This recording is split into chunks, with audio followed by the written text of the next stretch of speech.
Uncle Master, the elder wants you to come over. Wang Dihua didn't even bother to tidy his clothes and went straight over. Elder Hong Mingtian was there drinking. In a makeshift straw hut, he sat there, swirling the wine in the night light cup, looking at ease. Upon seeing the other, Wang Dihua saluted. He really wanted to drink that cup of wine, because he was utterly exhausted. But before he could ask for that cup of wine, he was met with a barrage of insults. Was it you who let that brat treat him? He said he was a doctor, so I just let him try. Wang Dihua explained. Try?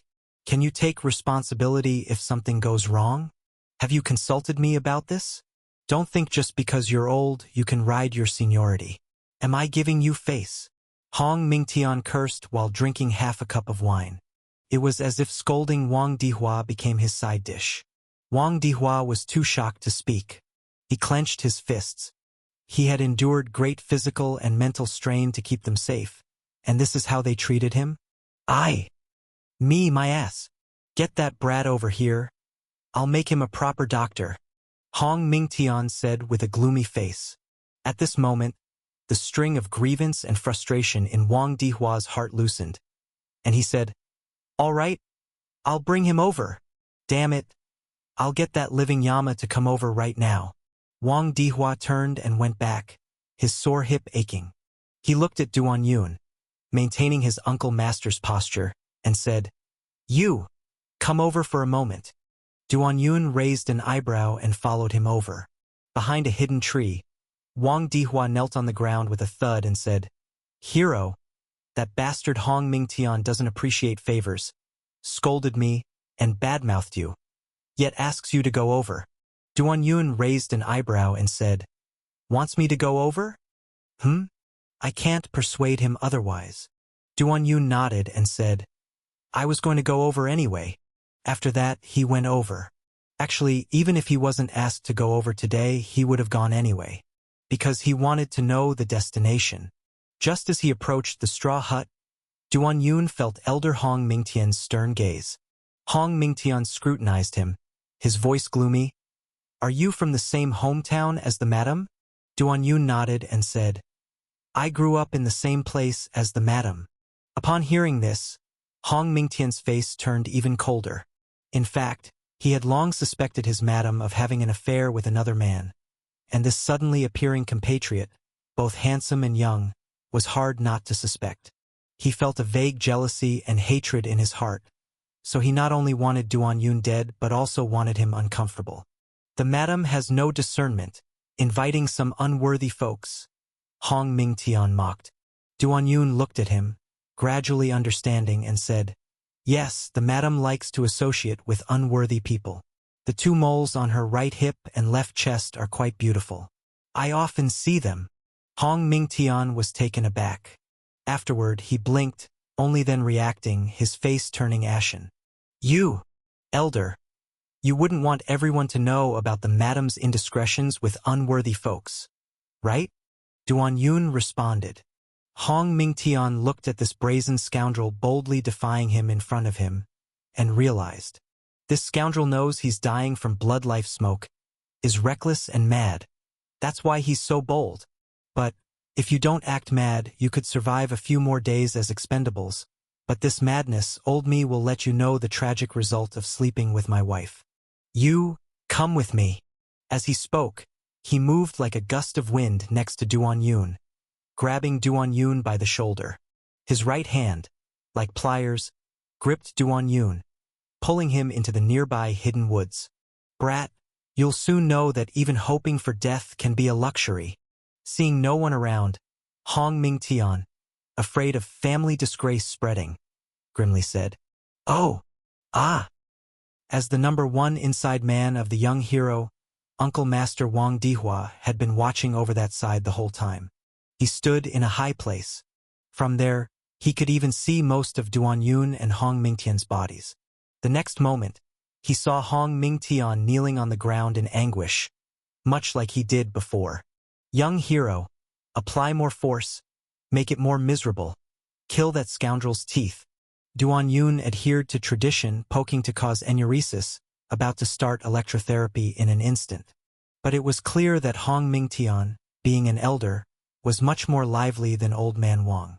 Worth giving more shock.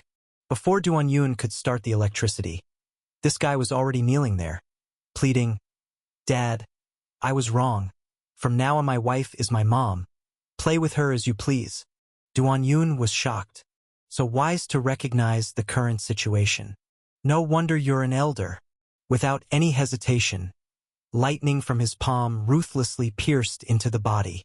Not far away, Old Man Wang, seeing this, couldn't help but cheer. "That's strong." Although Elder Hong Mingtian had already acknowledged him as godfather within moments and recognized his wife as godmother, he still couldn't avoid being shocked by demon electricity. Pain like a knife slicing coursed through him, erupted, aiming to fill him entirely, aiming to shred him completely. In an instant, tears flowed freely. He was willing to be the Green King, so why did this demon have to push him so hard and torture him?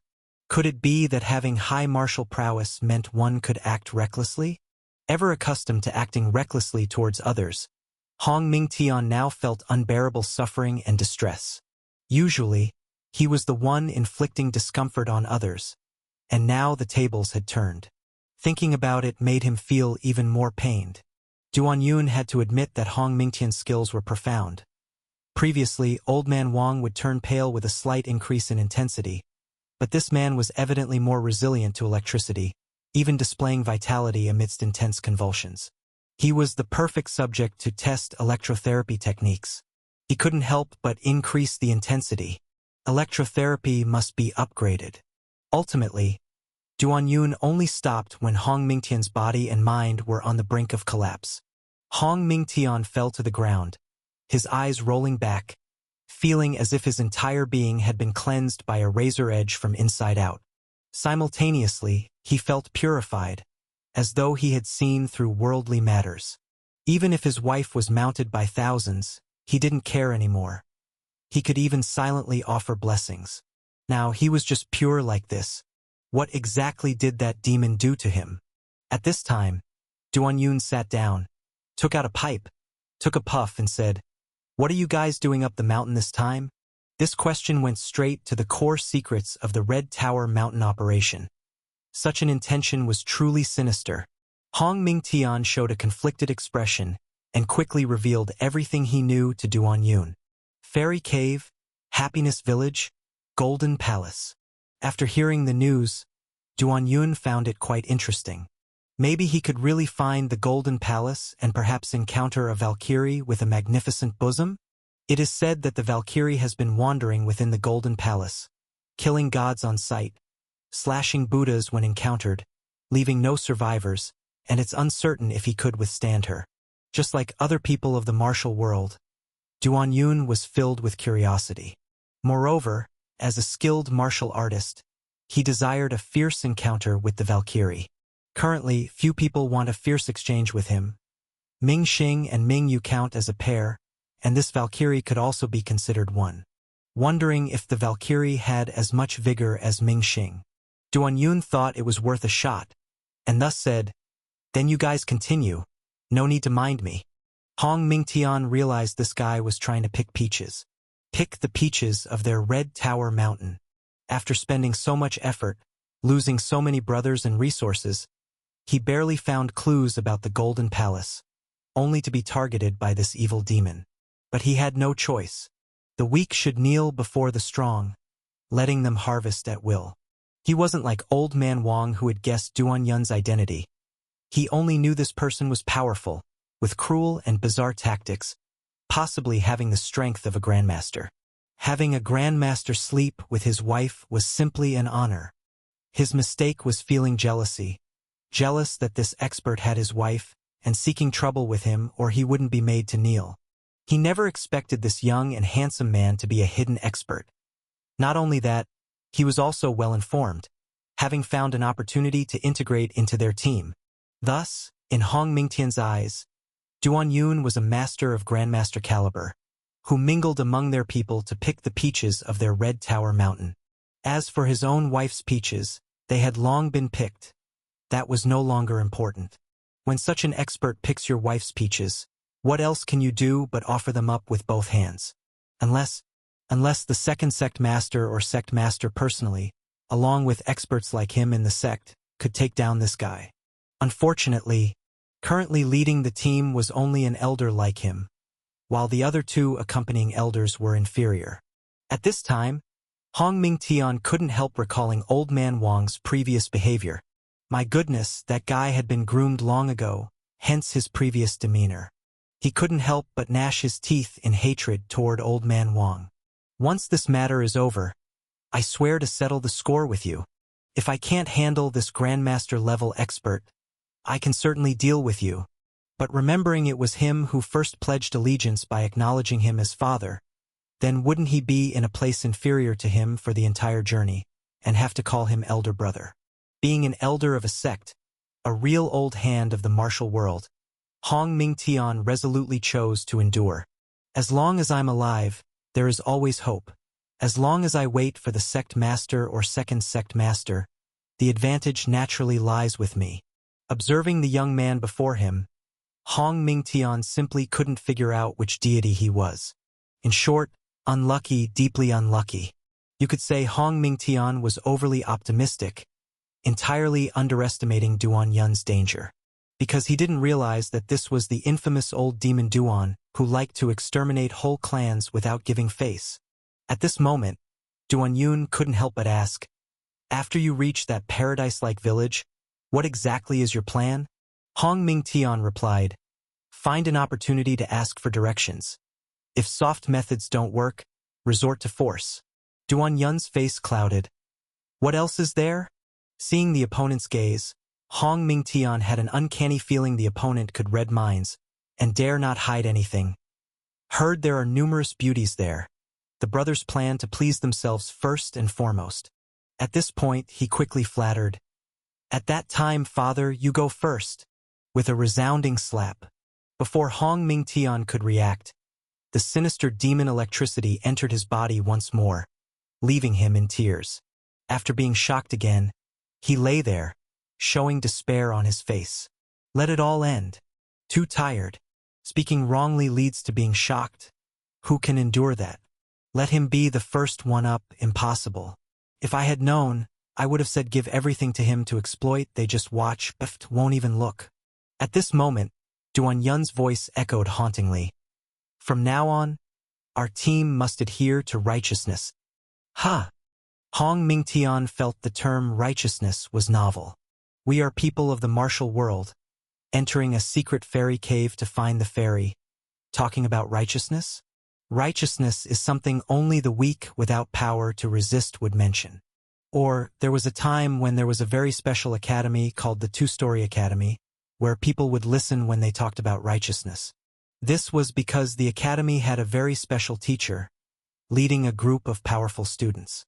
If someone didn't listen to their righteousness talk, they would tear the person in half and smash their head into their body.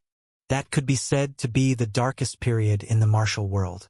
As top fighters of the martial world, they could neither exploit nor kill, which was even more unbearable than being exploited.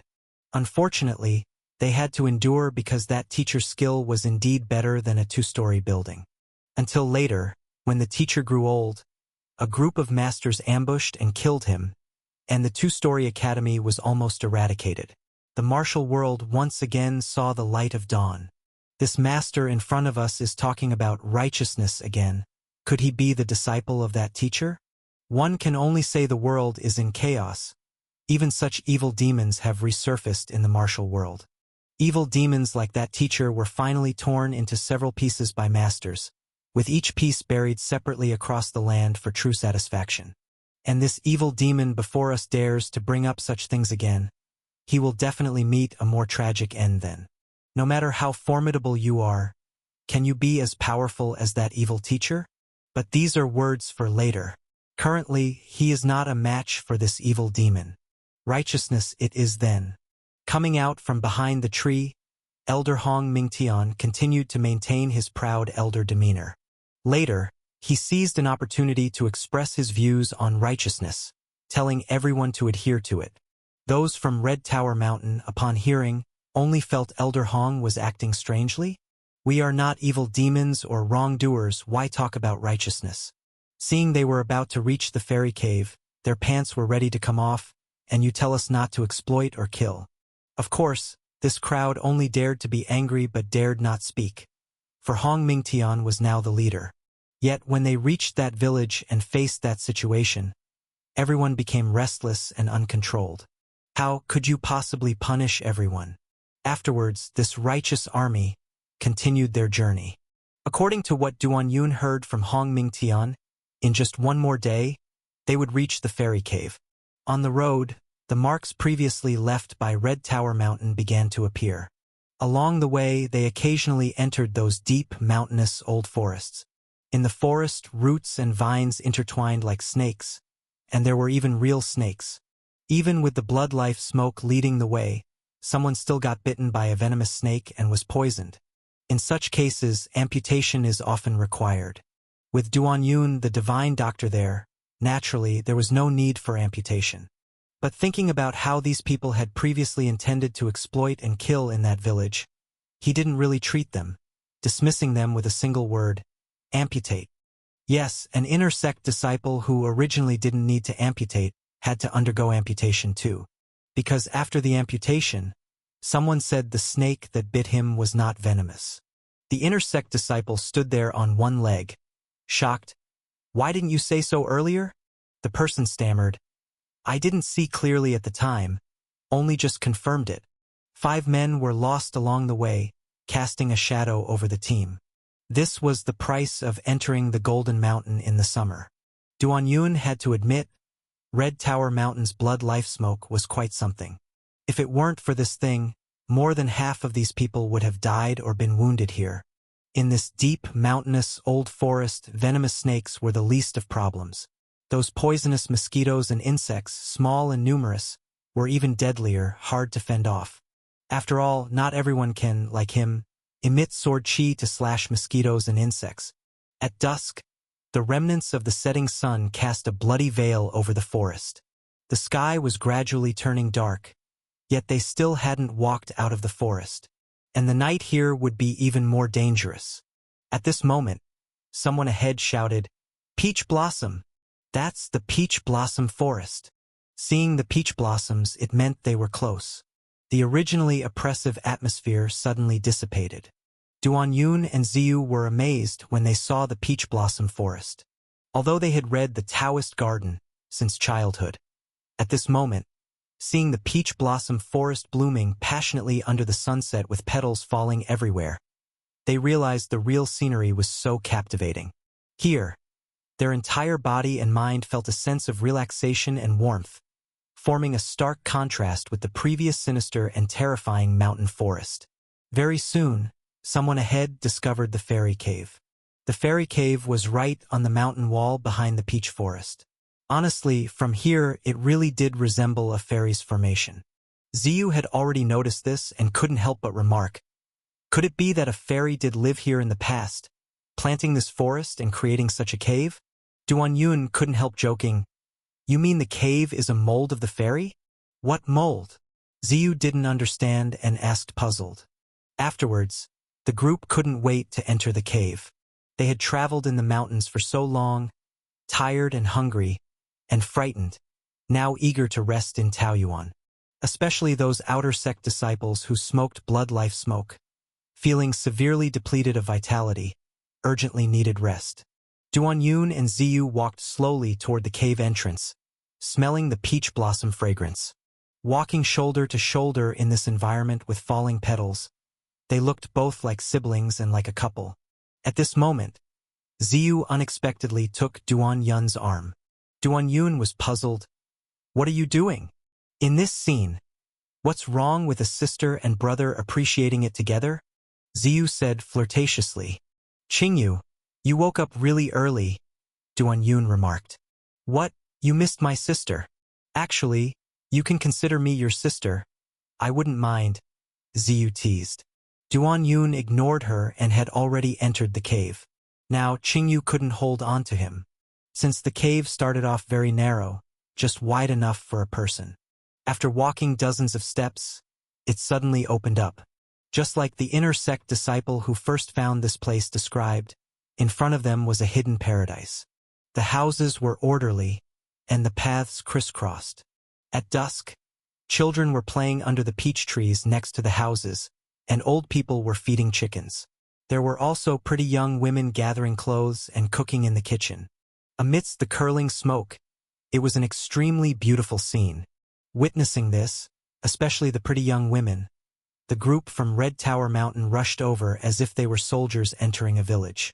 Damn righteous army! Seeing this, Duan Yun cursed. The villagers, seeing so many outsiders arriving, enthusiastically invited them to join in for a meal. An old village chief warmly said, "It's been a long time since so many guests have come here." In the village, there was an atmosphere of joy just like during the New Year. Elder Hong Mingyu saw his people getting out of control, broke into a sweat, and hurriedly busied himself to stop them. If righteousness wasn't upheld here, things could really go wrong. Some inner sect disciples already started acting impolitely, yet the young women here seemed quite unruffled, even teasing them back. This demeanor reminded Duan Yun of the Women Kingdom in Journey to the West. In the Women Kingdom, even Pigsy was welcomed. This was indeed an atmosphere filled with joy and harmony. Yet Duan Yun felt something was not quite right. This group of people seemed just like the kind, hospitable ones described in the Taoist garden. But it was this kind of warm hospitality that felt off. Here, whether male or female, young or old, they all appeared too innocent. In this world, someone as pure and simple as young hero Duan was rare. Yet this group seemed even more so. It was because they were overly pure that it gave off a sense of falsity. It made one feel these people were all fake. Once this thought arose, it brought a chilling feeling. At this time, an inner sect disciple expressed his liking for a young woman's bottom, and she actually lifted her bottom for him to look, even asking if it looked good. Duan Yun couldn't help but ask Qingyu, "What do you think?" Qingyu replied, "What do I think? Of course, I look with professional eyes. Tell me about it." At this moment, Duan Yun wanted to hear a professional opinion. "This young woman has a standard peach-shaped bottom, similar to mine. Her glutes are firm and powerful, probably formed naturally along with frequent labor, only slightly inferior to mine. It can indeed be called top grade." Duan Yun did not expect her to be this professional, and said, "This top grade is slightly inferior to you, so what grade would you be?" "Divine grade," Qingyu said with a serious face. "Shit." The group from Red Tower Mountain settled down in Taoyuan village. Elder Hong Mingtian and Master Wang Dihua repeatedly emphasized righteousness and gathered their subordinates around the village chief's house, because they knew very well that if they did not keep an eye on them and left them with the hospitable villagers, this group of people would surely become wild horses, and then there would be no more talk of justice amidst the killing. Without righteousness, with the demon present, they were doomed. Originally, only Wang Dihua knew the truth of the matter. He was suffering from great pressure, feeling very uncomfortable. But after dragging Hong Mingtian down with him, he felt much relieved, even experiencing a sense of pleasurable revenge. Especially when he saw Hong Mingtian also getting electrocuted like a hero, he felt even more joyful. "This is what you get for cursing me, for not giving me face. When you first entered the sect, damn it, I had been smoking at Red Tower Mountain for 10 years. Red Tower Mountain respects the strong, but even the old man has his temper." At night, the disciples from Red Tower Mountain felt quite uncomfortable. The whole village warmly entertained them. They ate well and lived well, but there was nothing to enjoy. The difficulty of reaching the peach blossom forest, crossing Fairy Cave, seeing so many beautiful fairies' caves without being able to enjoy them, was quite torturous. Might as well be eunuchs. Who knows what kind of madness drove Elder Hong Mingtian? Perhaps he's afraid of his wife and doesn't dare to play around. He doesn't dare to play around, but locking us up is utterly cruel. The group felt uncomfortable, but there was no choice.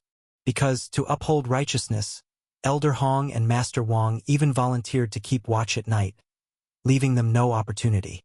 At night, Chun-Si couldn't sleep. Red Elder, who was supposed to be keeping watch, got sleepy after a while and dozed off.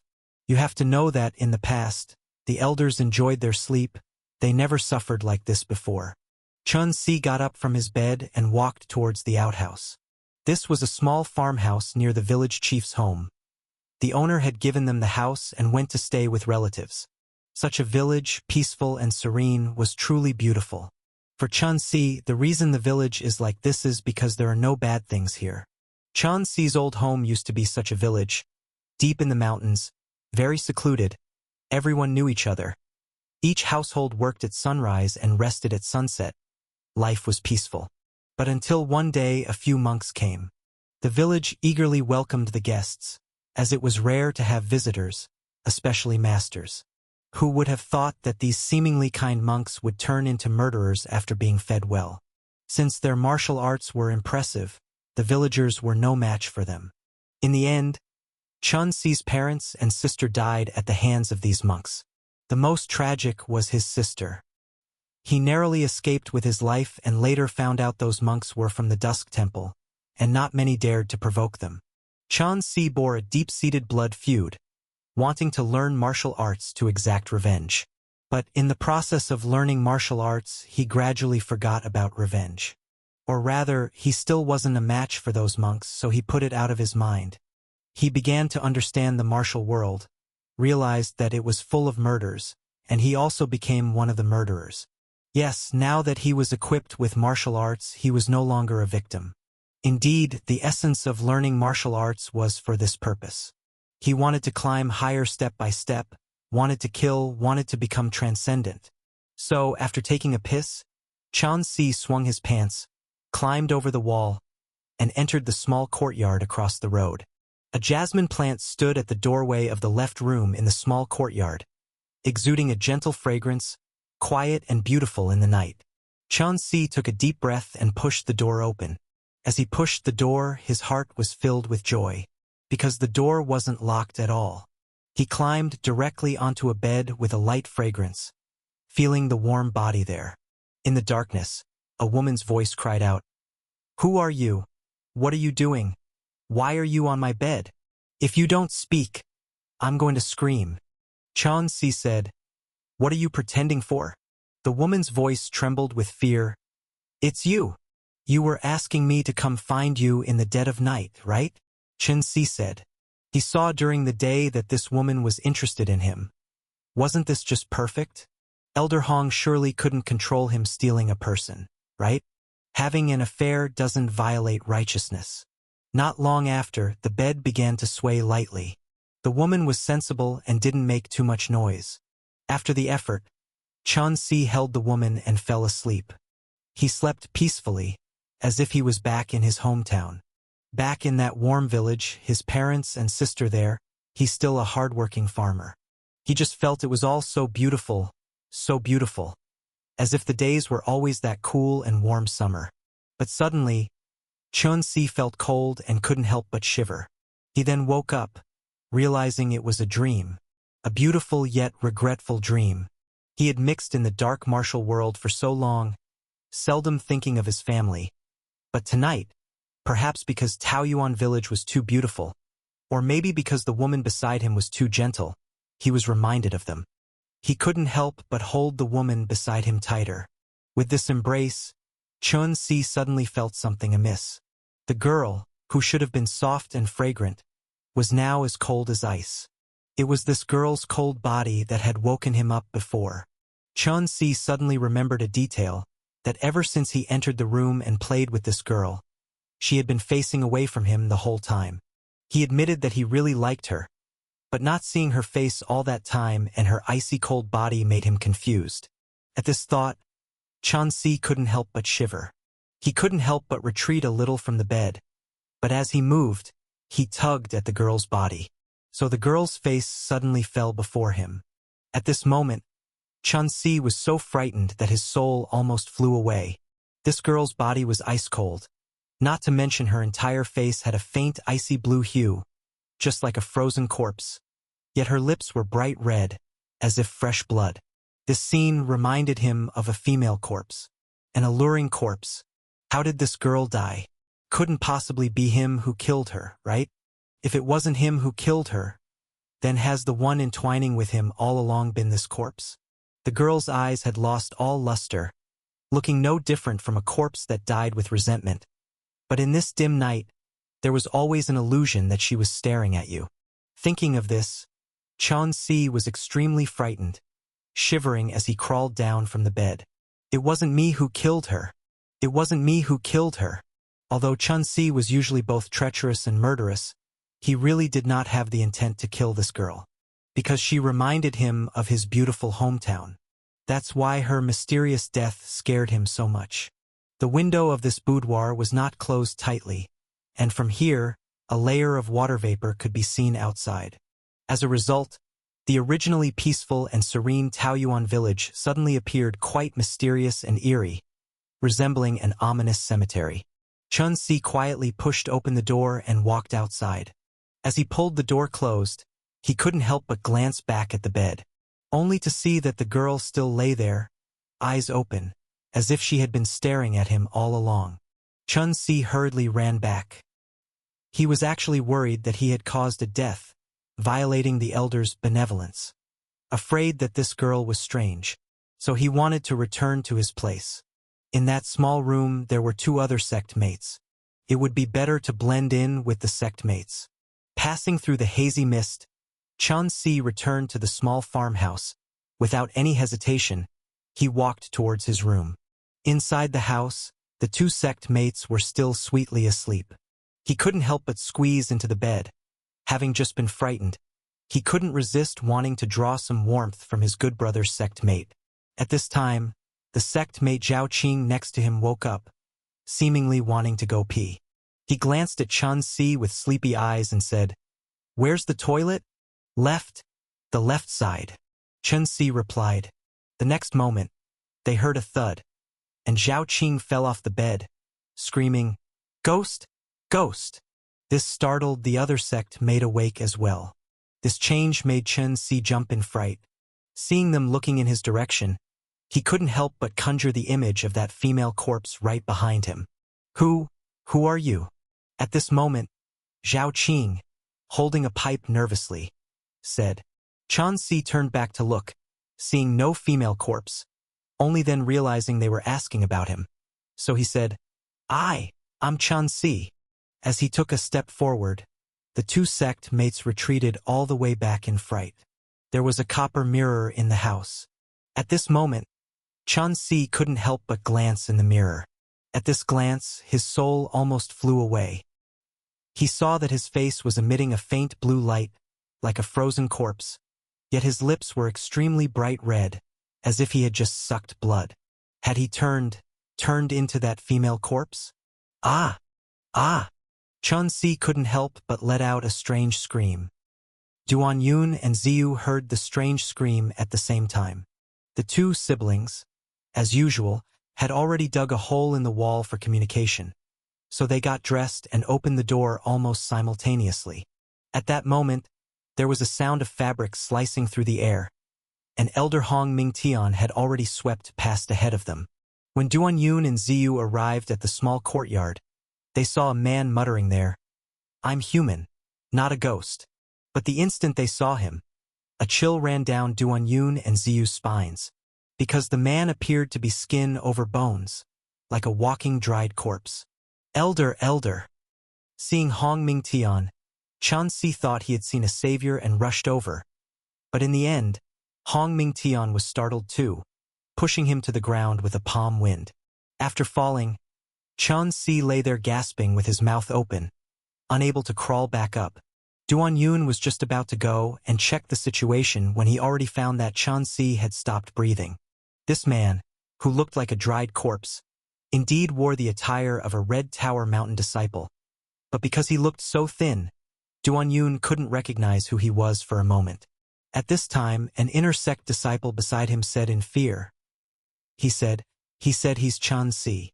A disciple mysteriously died in the night, and with this layer of hazy mist, Taoyuan village, which was once peaceful and tranquil, became as terrifying as a graveyard.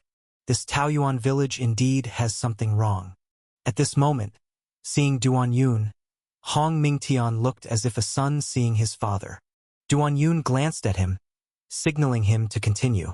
Quickly, Hong Mingtian ordered to gather the people. Having just caused such a commotion, some people were already startled awake, so very quickly, all the Red Tower Mountain disciples gathered together. Then they bizarrely found out that, even with such a ruckus, none of the villagers from Taoyuan village had woken up. Duan Yun and Ziyu went to the village head's house. They quickly discovered that the village head was nowhere to be found. Hong Mingtian said, "Check on the others. Elder, we're also missing people." Someone reminded. At this point, Hong Mingtian counted, and discovered about 10 disciples were missing. Even more frightening was that not all the villagers were gone. Some were also lying in their houses asleep, but they all looked dead. Or rather, they had turned into dried corpses. These villagers had been enthusiastically entertaining them not long ago, and now they've all turned into cold corpses. Duan Yun couldn't help but recall the previous illusion. That was, he thought the villagers here were too naive. Naive to the point that it's somehow fake, as if they were not human. Now it seems this was indeed not human. Everyone stay together. Don't relax. The group from Red Tower Mountain had evidently sensed danger and quickly became guarded. Duan Yun quickly found a clue from Chen Si's footprints. This guy had gone to the opposite side. Duan Yun focused and followed the footprints to that room. The room with a pot of jasmine placed in front of the window. He pushed open the door and, as expected, found a corpse. Duan Yun walked in with Ziyu following closely. Looking at the corpse's frost-like face and luscious red lips, Duan Yun signaled to Ziyu to close the door. Ziyu was actually a little scared, and said, "What are you going to do?" Duan Yun flexed his wrist and replied, "Of course. I'm going to investigate the truth. This room, Chen Si must have been here. And after he came, he turned into that." Ziyu knew this too. But there's only this female corpse in the room. Nothing else. What will old demon Duan do? Thinking that the other party was also a gynecologist, Ziyu couldn't help but imagine, "Are you going to learn forensic examination?" Duan Yun answered, "I am going to examine, but not learning forensic examination. Young hero Duan has his own methods." On the bed, even though the female corpse's skin color appeared slightly blue, looking somewhat strange, she was still considered beautiful. This is a corpse, but it should be a beautiful corpse. In Ziyu's view, Duan Yun's palm started to swirl with a peculiar suction, accompanied by flowing arcs of electricity.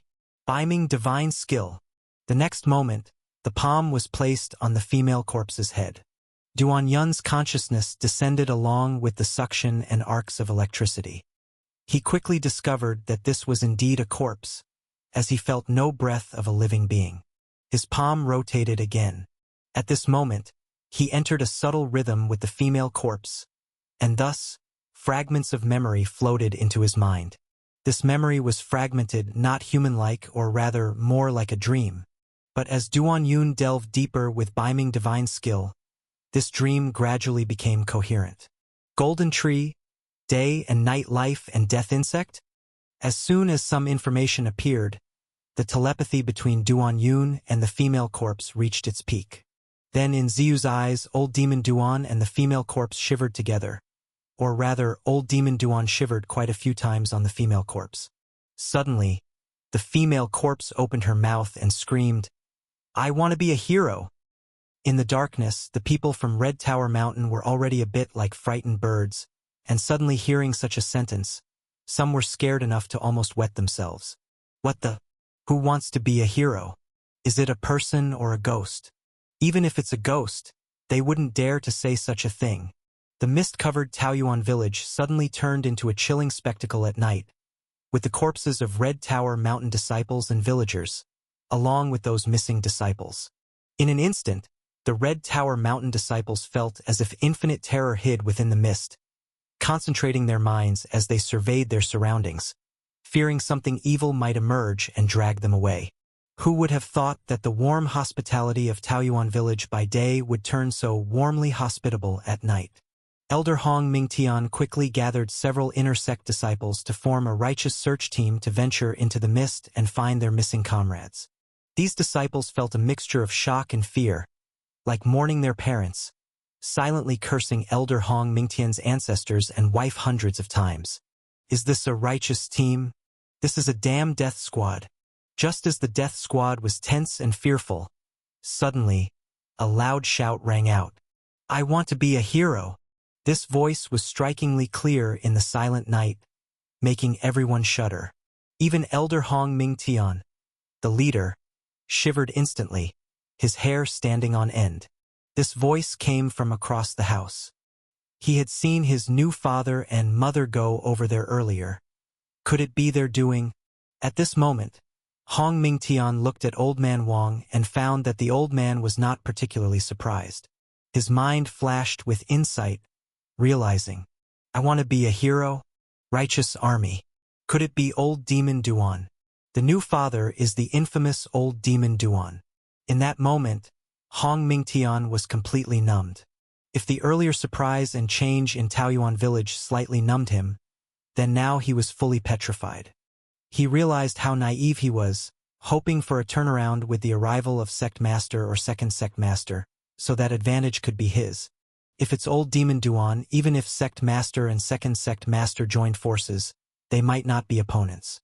Plus, with the Old Demon's vengeful nature, Red Tower Mountain might face annihilation.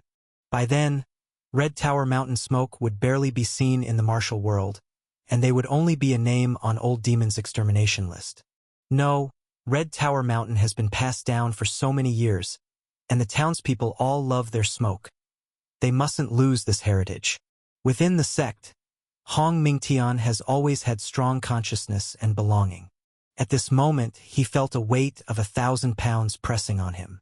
This concerns the survival of the sect. Once, Huangshan Sword sect created such a big spectacle at the Gathering Talent Manor, claiming a gathering of heroes, but still got wiped out by Old Demon Duan leading the Green Blade Demon and several witches. This time, will they also face doom? Hong Mingtian felt the heavy responsibility for the life and death of Red Tower Mountain. For the continuation of this beautiful sect, he resolutely made a decision. He approached Old Man Wang, speaking coldly, You, come with me. Master Wang Dihua showed a guarded look, but Duan Yun was not here. Faced with the elder's orders, he could only comply. Wang Dihua followed Hong Mingtian into the room, quietly preparing himself. He worried that the other party might suddenly attack him. He had to struggle a bit, struggle until young hero Duan returned. Then he wouldn't lose his life. While Wang Dihua was nervously imagining these outcomes, suddenly Hong Mingtian's face turned gentle. Brother, dear brother, do you have any good plans? Hong Mingtian asked humbly. Wang Dihua was stunned for a moment, fearfully saying, What brother or not? This guy must be crazy. You acknowledged father before me. Calling you brother is proper. Hong Mingtian said sincerely. Saying this, he respectfully bowed and said, Brother, there are many people outside. Please don't blame me. Wang Dihua realized and thought, So this guy has guessed young hero Duan's identity and assumes I have some good way to survive. Under the old demon's pressure, it's like walking on thin ice. What good way could there be? Nonetheless, he still acted thoughtful, saying, Have you heard of the game of young hero and fairy? Hong Mingtian was stunned for a moment, saying, Young hero and fairy game? I only know a light book called Fairy's Game. Wang Dihua retorted, It's the young hero and fairy's game. You want to live, you must understand this game. Hong Mingtian fell into contemplation and suddenly had a flash of insight, suddenly reacting, saying, Got it, dear brother. I got it. It's just that old man Wang's talent isn't that great. After so many years of training, he's still the same, but he's much better at being a son. Old Demon Duan loves to call himself young hero, and the witches around him also love to call themselves lady heroes or fairies. To survive in the hands of these demons, one must treat their role-playing game seriously. Yes, only this way can one survive. After leaving the room, Hong Mingtian still felt terrified. The sudden transformation of Taoyuan village had just begun, and he also sensed the true identity of Old Demon Duan, really caught between a rock and a hard place. Even a slight misstep could cost him his life. The sudden shout of the female corpse startled Ziyu. She covered her ample chest, feeling that Duan Yun was indeed more fearsome than the corpse, even more than a ghost. Duan Yun withdrew his hand and said, "This female corpse is indeed related to the Golden Tree and Valkyrie." In the fragmented memories of this female corpse, Duan Yun did see a towering golden tree, and below was a golden palace. The details of the palace were not visible much, but vaguely felt like a Taoist temple. Golden tree, golden Taoist temple, Valkyrie? The fragmented memories weren't enough to connect these into a coherent line, because these memories seem like a bizarre, absurd dream. The female corpse shouldn't have memories, yet Duan Yun saw some. Does that prove that she isn't truly a corpse, but a living person? Indeed, this woman is clearly a lively person during the day, hospitable and warm, but transforms into this at night. Many villagers in this village are the same. He has only heard of mayflies living for a day and dying, but never coming back to life. Yet this female corpse lives for a day and dies, maybe coming back alive tomorrow morning. If she's not a corpse, then this young hero will awaken you. Ever since mastering the demon electricity to a certain degree, Duan Yun was very confident, believing he could wake even vegetative people. Next moment, the room burst into intense electrical light. In the eyes of other Red Tower Mountain disciples, this room seemed to suddenly erupt with wind and thunder, like it was haunted. Hong Mingtian quickly rebuked, "Don't panic, it's normal." In Ziyu's eyes, Duan Yun's hands sparkled with rotating electricity, the dazzling arcs illuminating his face, looking both handsome and not quite righteous. Not quite righteous is a euphemism. Bluntly speaking, it could be demon Dao. No decent person has electricity surging from both hands while fixating on a beautiful corpse. The next moment, Duan Yun's hands were already clasping the female corpse's head with lightning. As electricity flowed, the beautiful corpse's eyes sparkled with thunder and lightning. Simultaneously, Duan Yun shivered upon the corpse again. Normally, when he shivers upon anyone or any animal, it produces a similar effect to unity of heart and spirit. But since this woman was asleep like a corpse, his heart and spirit connected to a blank void. Wake for the young hero. Inside the woman's brain, demon electricity spun, attempting to activate those seemingly dead flesh cells. Yet it was clearly not enough.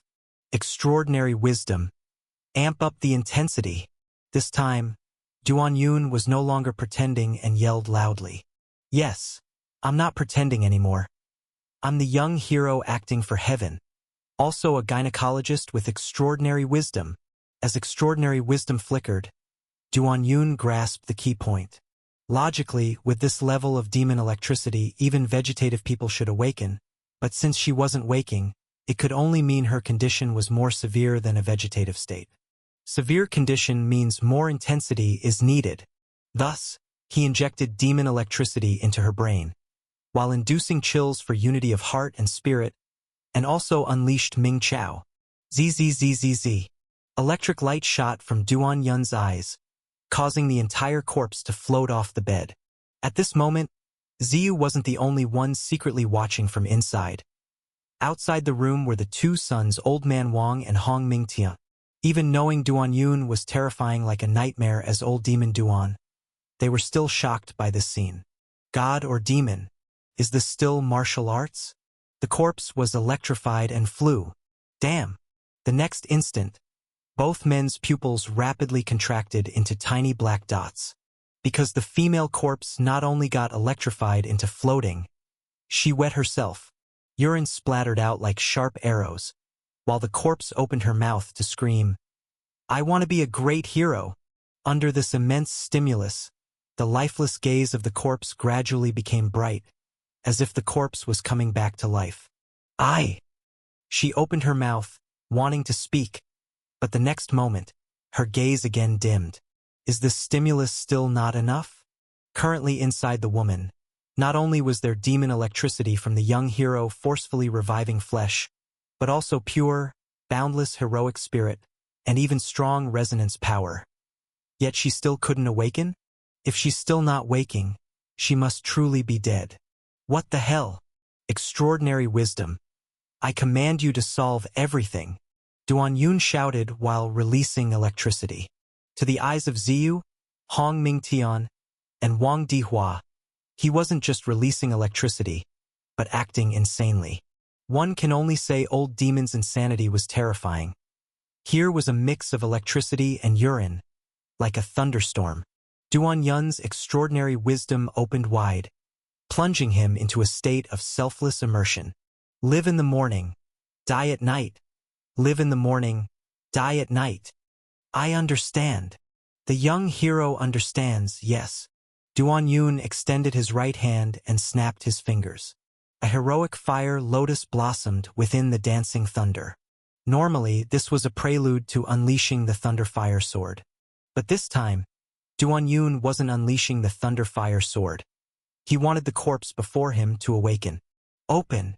A bolt of electricity pierced into the heroic fire lotus, and in the next moment, a warm, white glow filled the entire room.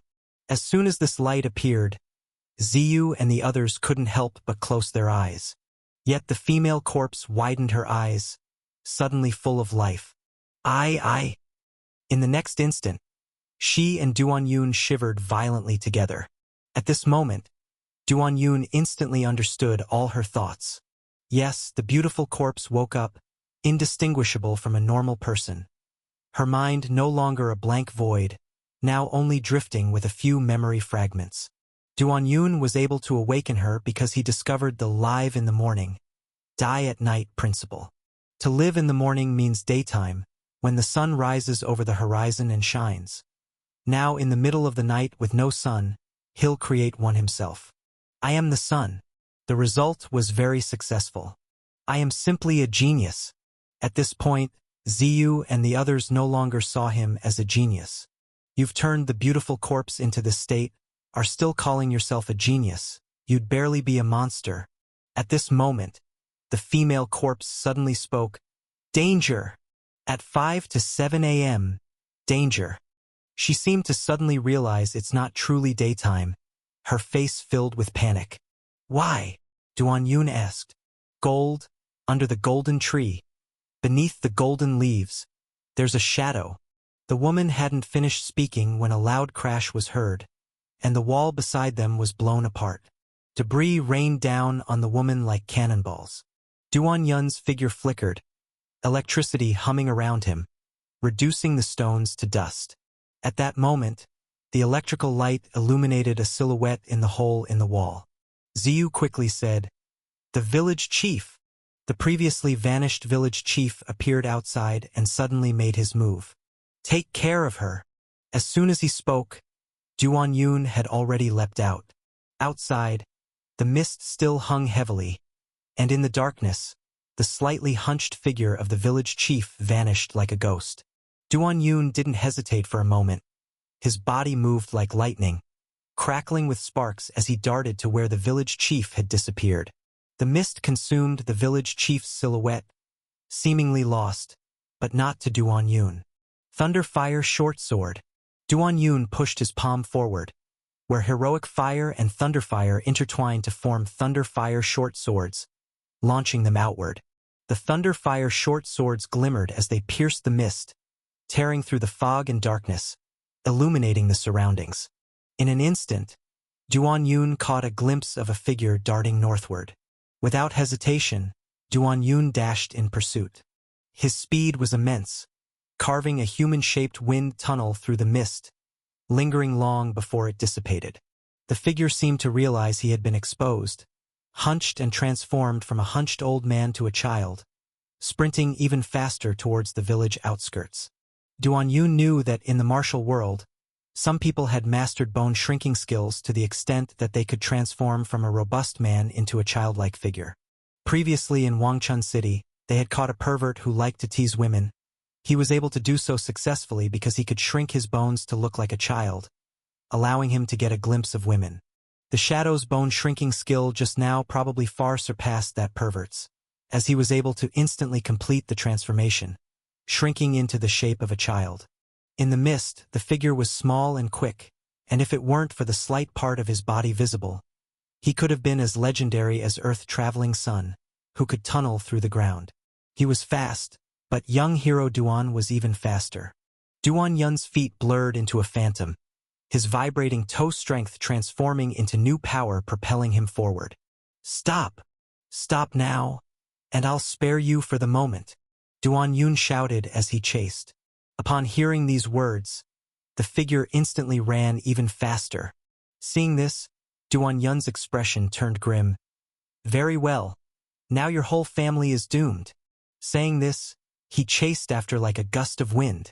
Seeing this, the childlike figure waved his hands, and two daggers flew towards Duan Yun like a rainbow.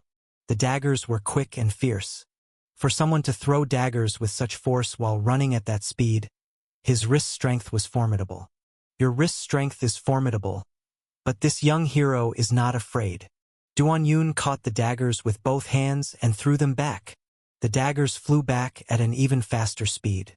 With two cracking sounds, the daggers were already lodged in the figure's shoulders. That childlike figure had an old and spotted face. Who could it be but the village chief of Taoyuan village?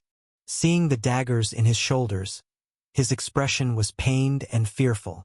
He prided himself on his speed and dagger skills being among the most exceptional, yet what kind of monster was pursuing him?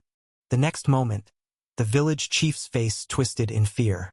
Due to the reflection off the dagger's blade in his shoulder, he saw that the figure was drawing closer, legs moving like the wind, like an evil spirit. I'm done for. I'm going to die. The reflection on the dagger just happened to illuminate Duan Yun's handsome face. Due to the blood on the dagger, it appeared as if Duan Yun's face was also stained with blood. Thus, in the eyes of Taoyuan village's chief, the person behind him could practically be described as the perverted blood demon teeth. Ahead, the terrain began to rise and fall. In the mist, the shadows of trees resembling ghost claws could be faintly seen. Both sides were in pursuit, and in the blink of an eye, they had already reached the outskirts of the village. Young hero Duan had to kill this wretch's entire family, so his leg muscles swelled, achieving a higher step frequency, while flirtatious toe strength seeped through his shoe soles, shaking the air. At the peak of the vibration, his shoe soles burst apart. Making my shoes expire, another crime added. Duan Yun had to admit this guy's escape methods were indeed remarkable. Though he was continuously closing the distance with his speed advantage, this fellow was as agile as Earth-traveling sun after bone shrinking, his movement technique elusive, darting left and right, easily confusing people. Yet the inherent gap in strength existed. Duan Yun kept closing the distance while shooting out several streams of sword chi. The sword chi penetrated the shrunken bone village chief's body, but he clearly felt the threat to his life, still running as if his life depended on it. Running while burning his own life. The village chief raised his hand, and a wild tree beside him suddenly exploded into pieces, attempting to momentarily obstruct Duan Yun. But the next moment, a pained expression flickered across his face, because the exploded wood had all pierced into the back of his head. One can only say self-inflicted harm is impossible to survive. Duan Yun not only excelled in dual masters of sword and saber, but was also skilled in hand techniques, fist and leg techniques, truly a hexagonal warrior. The shattered wood pieces did not just fail to stop him, but were driven by his palm wind to form a storm of wood splinters, turning the dwarf into a sieve. The shadow cast by the dagger was only a few steps away, and the village chief's face had twisted in horror. He's going to die, going to die. Just as Duan Yun reached to strike the opponent down, in that instant, the dwarf vanished, like he disappeared into thin air. Seeing the disappearance, Duan Yun couldn't help but brake urgently, his feet almost creating sparks as they rubbed the ground. Damn! He really used earth escape. A hole appeared on the ground. This hole was at most the size of 2 bowls, yet the village chief had squeezed through it. Previously, he had thought this guy resembled Earth-traveling sun after bone shrinking, but now realized the opponent indeed knew this skill. This guy's talent for escape could be said to be maxed out, but nothing can stop young hero. Duan Yun darted like a lightning bolt, following him into the hole. Because the hole was really too small, sufficient for Earth-traveling sun but too narrow for Duan Yun. Almost at the same time, his whole body emitted breaking body sword energy. his entire being glittering as if turning into a great sword, capable of riding the wind and waves even underground. Surrounding soil flew as it was sliced by the sword chi, and Duan Yun pursued down the tunnel relentlessly. Previously, the dwarf had relied on natural advantages of terrain and his small stature to buy a moment of respite. Yet with Duan Yun bursting sword chi, that chance vanished once more. What kind of freak would chase a person to such extent? The village chief prided himself on having the top-tier escape skills in the vast martial world, even escaping unscathed from 4 grandmasters once. But at this moment, he felt the god of death behind him was scarier than those 4 grandmasters combined. The key was the opponent's relentless determination to not stop until his family was murdered, terrifying him beyond measure. Obedient village chief, I'm going to catch you. Duan Yun's voice traveled through the tunnel, enough to nearly stop one's heart from beating. The village chief bit his tongue fiercely, pushing his body to its extremes, causing a vein on his forehead to burst. Anywhere else, such an injury could be fatal, but at this moment, he couldn't care less. Yet close to the same time, the village chief felt the soil around him tremble. Bam! Behind, Duan Yun's feet advanced with the force of 1,000 pounds, kicking forward. This kick did not only carry his pure true chi but terrifying flirtatious toe strength as well. The force entered the soil, chasing the dwarf village chief through the broken passage. Due to the intensely flirtatious nature of the toe strength, the surrounding wet soil violently quivered, ejecting muddy water like a urinary explosion. Under old demon Duan's feet, even the soil suffered from urinary explosion, and the most direct target of the toe strength, the Taoyuan village chief. Ow! A series of loud and prolonged cries of ecstasy sounded. The village chief was hit by the terrifying and complex toe strength, charged through the soil like a cannonball, returning to the surface. Upon returning to the surface, his urine sprayed out, shredding his crotch fabric, not sparing even a wild rabbit which was hit and died on the spot. The village chief's entire being was in a terrifying, flirtatious tremor, his brain in extreme pain and pleasure. As his urine was explosively exhausted in a flash, he began to bleed. If the villagers of Taoyuan village might mysteriously turn into corpses overnight, then at this bleeding rate, the village chief would soon turn into a corpse. This is the consequence of offending old demon Duan, having caused him to lose the soles of his shoes. As the village chief's crotch was bleeding, he could no longer maintain the ultimate bone-shrinking skills. His childlike body began to stretch out, emitting popping sounds like beans. With a thud, as the last surge of blood mist dissipated, the village elder finally fell to the ground, unable to support himself in the air any longer. Finally came down.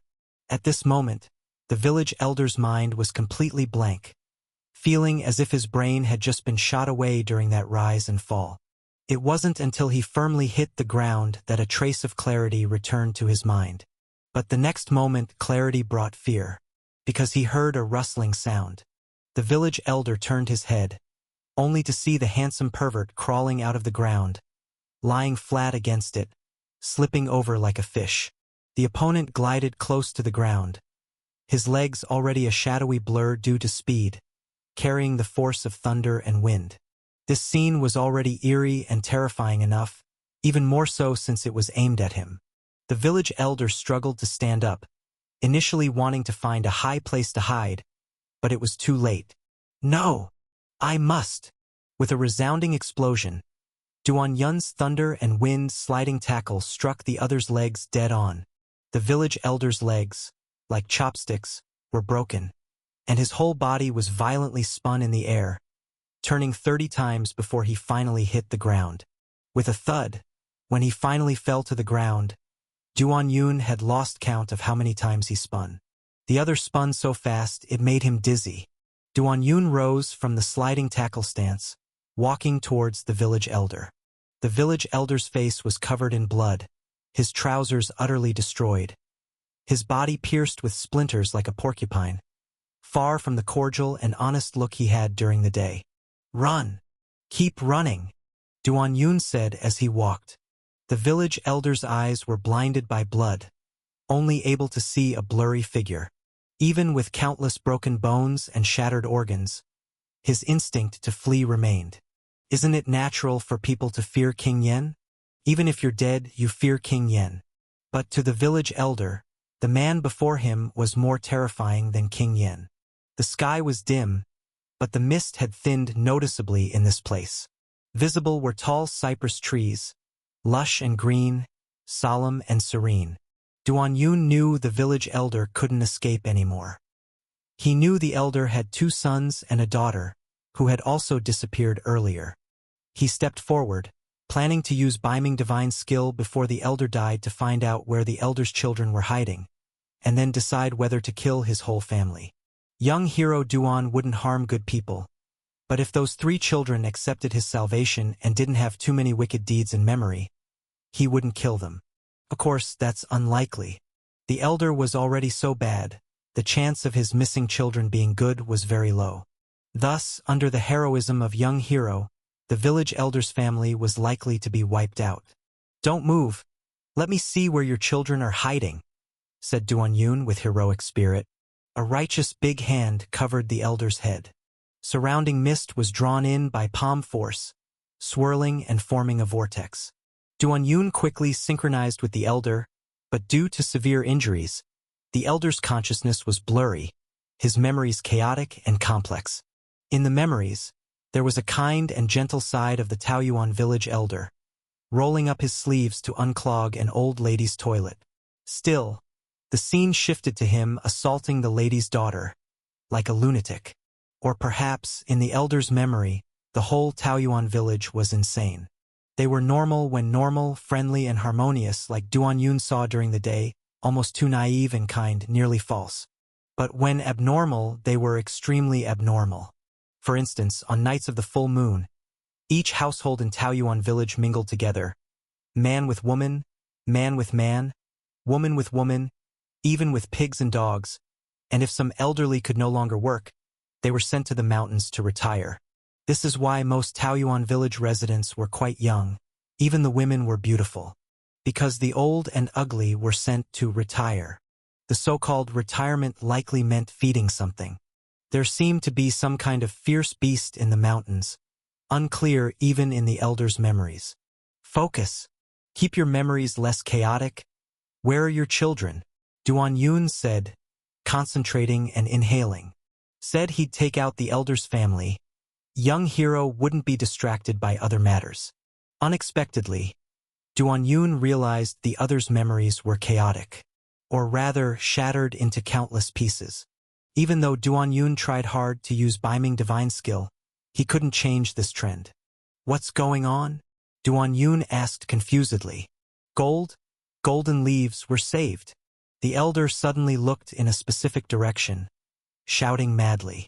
Evidently, the golden leaves he mentioned affected his mind. Duan Yun frowned slightly and increased the force from his palm, causing the elder to scream again. "I want to be a hero." Memory reassembled, read by Duan Yun. But just moments later, the elder screamed again. Golden leaves were saved. I want to be a hero. Golden leaves were saved." Quickly, 2 forces concerning control of the mind tugged back and forth. Repeating like a recorder, Duan Yun increased the suction force again, this time so strongly that the elder's hair was pulled out, leaving him with a Mediterranean-style haircut. This time, Duan Yun felt something in the elder's head clearly. Not something in the sea of consciousness, but a living being inside the elder's head. This was why the elder's mind wouldn't succumb to his control. Duan Yun's palm created a swirling demon electricity. He planned to use this demon electricity to capture the creature when suddenly, with a bang, the creature exploded. Simultaneously, the elder's head exploded. His scalp burst open, revealing a honeycomb-like mess, truly disgusting. The elder died. Duan Yun couldn't see what the creature inside looked like. Because it had exploded so thoroughly, only some golden color could be seen in the brain matter and blood. As he died, the elder fixed his gaze on a direction to the left, as if truly seeing golden leaves that could save him from an evil demon. "Even if you explode, I can find your whole family," Duan Yun said seriously. Looking at the golden hue in the brain matter, Duan Yun added, "If this thing has family, I'll rid them too. If it can hide in a human's brain and compete for control of their divine sense, it must be eradicated. My control over the divine sense is to act for heaven, for the righteous path, but creatures like you clearly intend to cause harm. Who are you to dare possess similar abilities to mine? Control over divine sense, in Duan Yun's eyes, should belong solely to a noble young hero like him." With the elder dead, Duan Yun could only find his family through other clues. He couldn't help but look in the direction the elder was gazing at when he died. Night deepened, the nighttime forest shrouded in mystery. Duan Yun wasn't sure where he was anymore. After racing, twisting, and turning, he had to confirm where Taoyuan village was. Duan Yun suddenly blinked, his brow furrowing. Because near where the elder was looking, a golden flash suddenly flickered by. Was it an illusion? In that instant, it seemed like an illusion, but young hero Duan was always realistic. Seeing if it was a mirage was easy enough. Just go look. So he walked over. In the night forest, the ground was covered in vines and fallen leaves. Not too different from other woods. Yet Duan Yun still found what he was looking for. Amid fallen leaves, he found a leaf. Golden as gold leaf. Even in the night, the leaf emitted a golden glow, but when touched, it felt like a real leaf. The legendary golden leaf? In the distance, more similar golden light flickered. Duan Yun found the second golden leaf. The third. The fourth. When he found the sixth golden leaf, Duan Yun halted. Because he saw a mountain gate.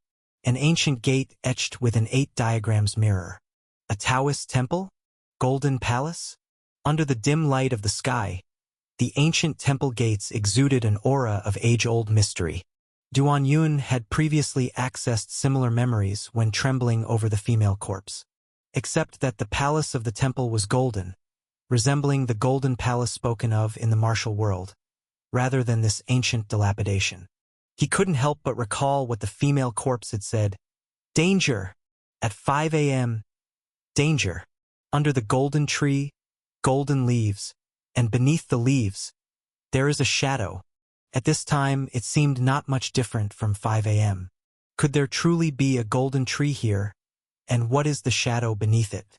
The dead village elder's sneak attack had interrupted his memory reading.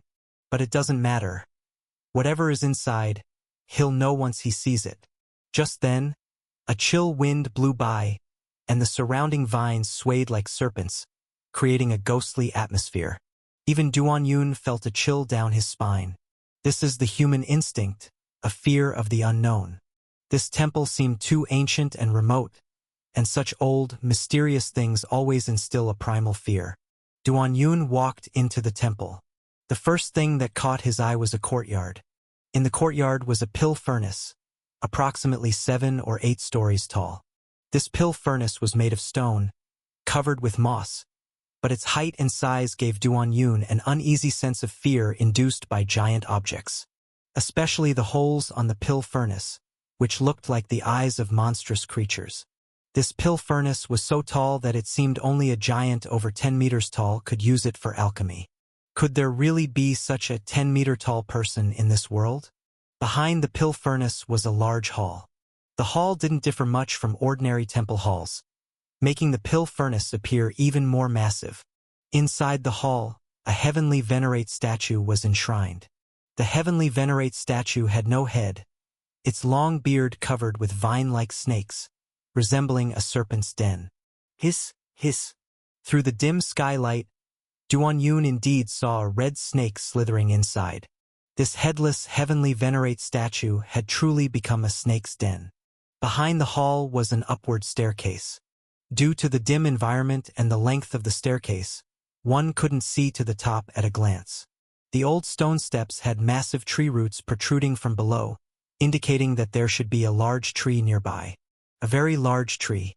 Yet in this dim environment, Duan Yun couldn't see it right away. In that moment, alone in such an environment, Duan Yun felt a sense of adventure in an unknown and eerie place. He did not stop. He continued to walk upward. But as he walked, he suddenly lightened his steps. If his steps had been light before, now they were like a cat's, padded with silent footsteps. More strangely, he was walking backwards. In the night, a young hero who was originally striding upwards suddenly walked silently and backwards. If seen by others, they might think he was possessed or influenced by spirits. But a young hero acts with reason. The next moment, Duan Yun's body suddenly arched, and he spoke towards a spot in the tree roots.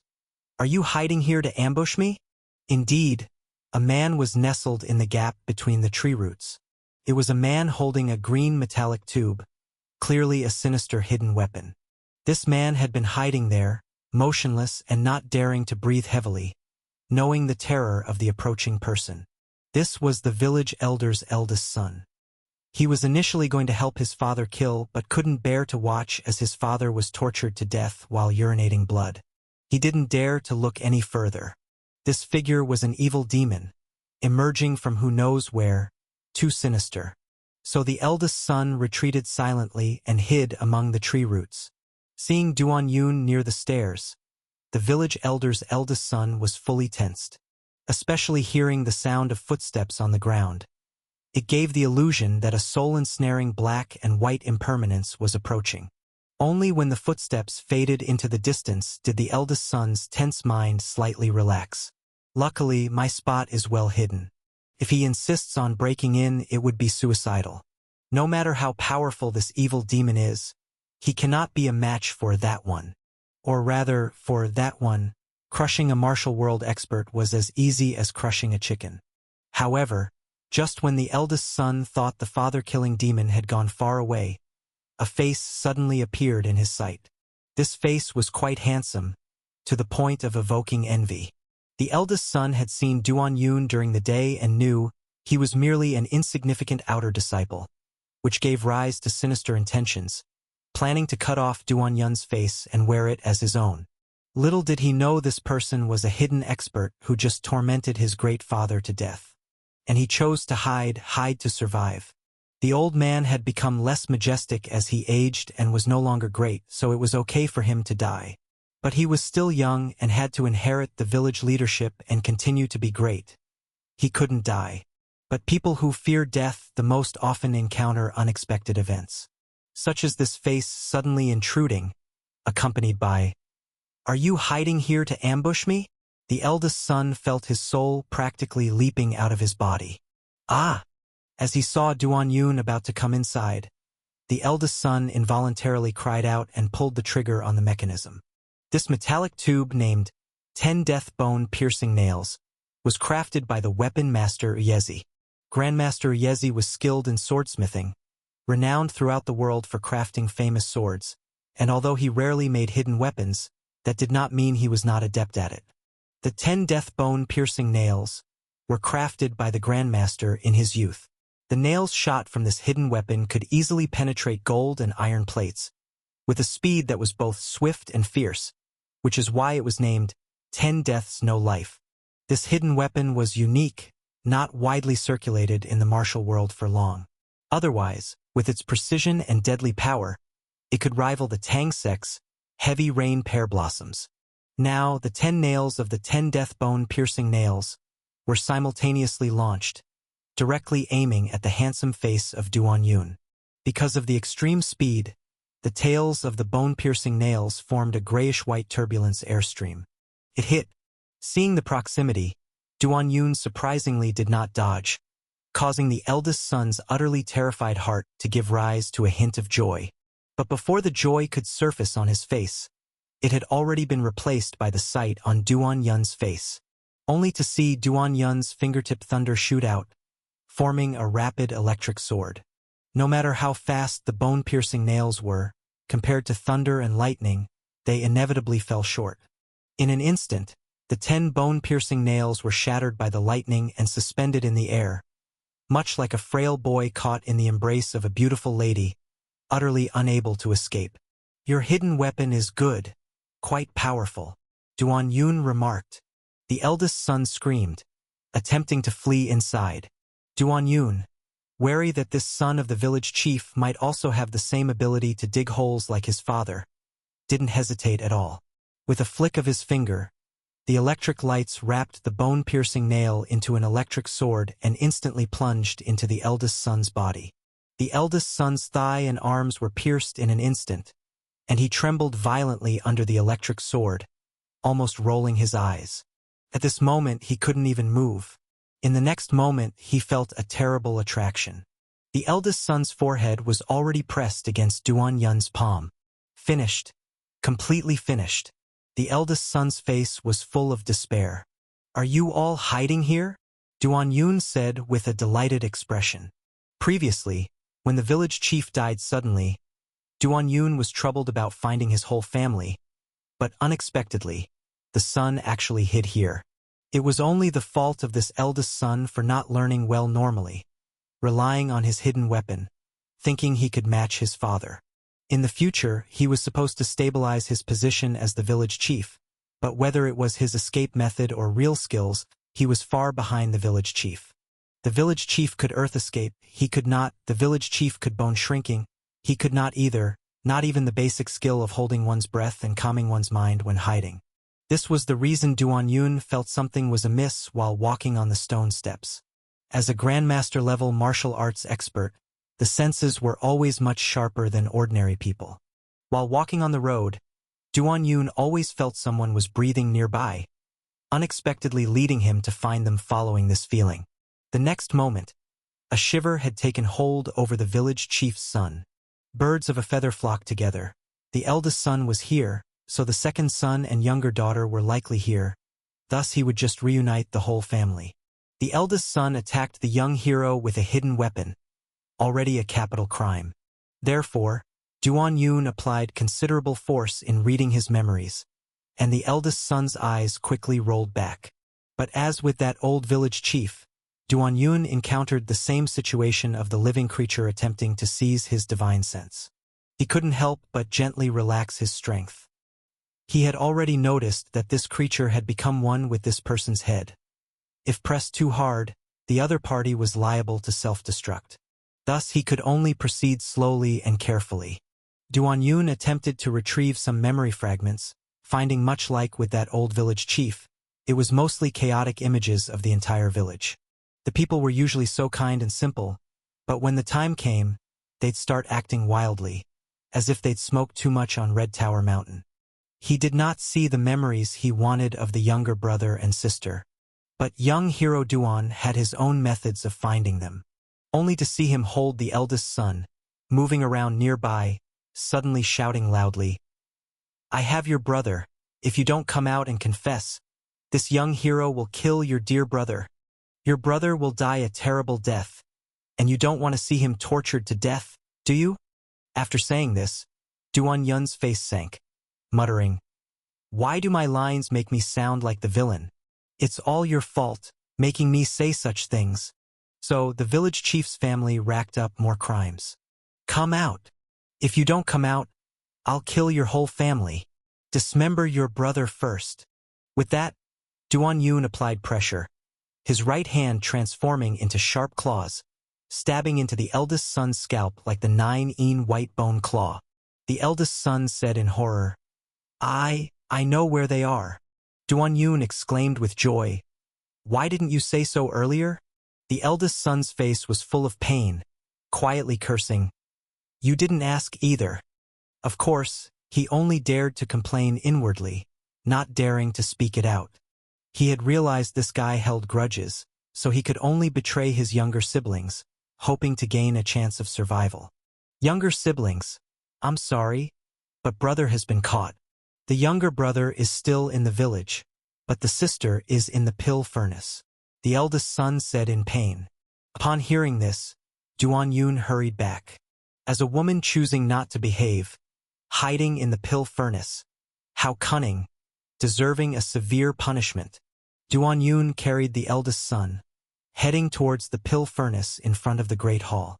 The towering pill furnace still stood there, like a terrifying giant creature. The interior was spacious enough to indeed hide a person. At the second-floor level of the pill furnace, there was a square hole just enough to allow a person to enter.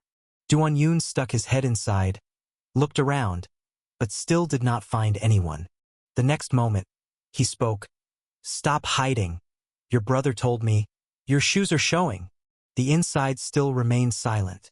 Duan Yun couldn't help but look at his eldest son. His meaning was obvious. Are you deceiving me? The eldest son replied with a pained expression. My sister doesn't wear shoes. What, a woman not wearing shoes? Could she be a good woman? No wonder it wasn't a trap. Thus, the sister's crimes increased in young hero Duan's eyes. Duan Yun no longer hesitated, pulling his eldest son upwards. It must be said, this pill furnace was gigantic enough, giving an illusion of moving through a building without stairs inside. At the top of the pill furnace, there appeared plenty of cocoon-like objects. These cocoons were about human-sized, giving the impression of someone being wrapped inside. Duan Yun looked at his eldest son, who quickly nodded. His sister was likely hiding inside one of them. These are medicine cocoons within the pill furnace, ideal for practicing skills. But at this moment, he didn't know which medicine cocoon his crafty sister was hiding in. Duan Yun reached out. A streak of sword chi emerged from his fingertip, piercing one of the cocoons. Inside, it was completely empty. The second, the third. On the fourth, there was a sudden sound, as though it had pierced flesh. Duan Yun flicked his hand. The sword chi sliced the cocoon open. Inside revealed a humanoid figure, not the unruly sister he was looking for, but a corpse. A desiccated corpse, wrapped in the cocoon, with eerie blue fungal filaments emerging from it. Quite disgusting. Then again with two more cocoons, the same desiccated bodies inside. Duan Yun only felt this was quite sinister and disgusting, and couldn't help asking, "What is this for?" "They are medicine men. My sister uses them for practicing skills," replied the eldest son. Upon hearing this, Duan Yun was convinced the village chief's family couldn't be spared. This woman not only was sneaky and wore no shoes, but also practiced such evil skills. Indeed, she piled up crimes to the third degree. By now, they were near the top of the pill furnace, with the medicine cocoons becoming increasingly dense. At this moment, two medicine cocoons suddenly shook and fell from above. "Careful!" the eldest son shouted. Two loud explosions echoed, and the two cocoons suddenly detonated. The cocoons must have contained firearms. As they exploded, the fragments of the desiccated corpse attacked Duan Yun and the eldest son like projectile weapons. This abrupt explosion shook the pill furnace, causing ripples to form in the air. After the explosion, Duan Yun stood unharmed, but the eldest son he held was covered in wounds, like a fish sliced open. Although the explosion was sudden and intense, Duan Yun had a protective body with breaking body sword energy, so he was unscathed, leaving the eldest son alone in a world of pain. The eldest son coughed out a puff of black smoke, speaking between bloodied coughs. "Damn woman!" Now the medicine cocoon above moved again. 3 fell down. Duan Yun enveloped himself in breaking body sword energy as he flew upwards, because he focused on the third cocoon from which a person emerged. It was that damn sister. As for whether the remaining 2 cocoons would explode, he did not care, since the explosion would only harm the eldest son, not him. And Duan Yun's judgment was correct. This time the cocoons were a form of eye-blocking skills. No explosion occurred. The figure suddenly flew out of the pill furnace hole, moving with extreme ease, truly like a butterfly emerging from a cocoon. Duan Yun didn't know that the village chief's youngest daughter was nicknamed Lady Butterfly. She appeared to be a naive girl, but she had married 3 times. Her husbands turned into medicine cocoons for her training. Lady Butterfly extended her arms, and as she rapidly performed 9 shallow and 1 deep breathing technique, the flesh under her armpits surged, forming a protruding thin membrane. This thin membrane resembled her wings, carrying her in flight. Thus, Lady Butterfly spread her wings to fly, ascending to the sky. The village chief was skilled at burrowing, whereas his daughter excelled in flying. Lady Butterfly considered her light body skills unmatched, far surpassing those of the Red House Fairy, since even the Red House girls could only utilize movement techniques for repositioning, whereas she truly flew. When she had flown nearly 20 yards into the sky, Lady Butterfly felt considerably at ease. At such a distance, no one could catch her. She couldn't resist glancing back to see how the evil demon would fume in frustration, because she realized that this formidable evil demon had a small heart. Although his father merely sought his life to protect the golden tree's secret, he shamelessly wanted to kill the entire family. But she, by chance, would not be killed. This lady would outshine useless men. The next moment, her entire body swayed, nearly losing balance and falling. Due to below, Duan-Yun was ascending quickly with her shameless brother in pursuit, using a rather bizarre method. Really, just stepping with the left foot onto the right foot to ascend into the air? Lady Butterfly was flying in the sky, with old demon Duan grabbing onto her brother, stepping one foot onto the other in pursuit towards the heavens. Seeing that someone could rise into the sky in such a way, Lady Butterfly was shocked, yet she quickly adjusted her posture. Although this shocked and terrified her, she quickly regained her confidence. This was merely one of those strange, cunning techniques. When it came to flying, she couldn't lose to anyone. What's more, her opponent was carrying someone else. Not only was the flight expert Lady Butterfly dumbstruck, but even her eldest brother was dumbfounded. He never imagined he could be carried and flown like this by someone. Lady Butterfly, with rapid rhythmic breathing and the fleshy membranes under her arms flapping rapidly, brought on a strange sway to her guise, attempting to distance herself from this evil demon.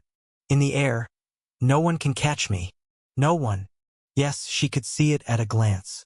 Although this guy's left foot stepping onto his right foot rising to the sky seemed strange, it was doomed to be not very agile. And now she could be said to be a true butterfly weaving through the flowers. When Duan-Yun stepped one foot onto the other in pursuit, in his vision, this could be called a big flapping moth. This big moth flapped unsettlingly, even quite agile. If their speeds were similar, he would not be able to catch her. But quantity causes quality change. If you can't catch up, it's because you're not fast enough. Seeing this sister practicing her evil skill begin changing her position, trying to distance herself from him, Duan-Yun's shoeless feet moved even more frequently, causing ripples of air. He added vibrating toe strength, not just faster, but more agile too. Lady Butterfly thought she had already created distance, her high-frequency breathing and accelerated true qi circulation within consuming her greatly. She was just about to catch her breath, when all she heard was a series of whooshing sounds. She couldn't help but lower her head to look, only to see that evil demon with her useless brother, left foot stepping onto the right foot, turning into a phantom, terrifyingly speeding toward her. Ah! She let out a strange cry, feeling more terrifying than seeing a ghost, hurriedly continuing to employ her movement technique to flee. Evil woman! Stop to be unharmed. Fat chance!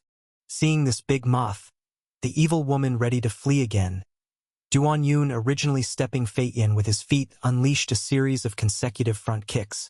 Flirtatious toe strength straight up broke through the shoe's surface, flying out with lightning speed, directly attacking the evil woman's body. Seeing even the intact shoe surface burst open, Duan-Yun knew this family was doomed.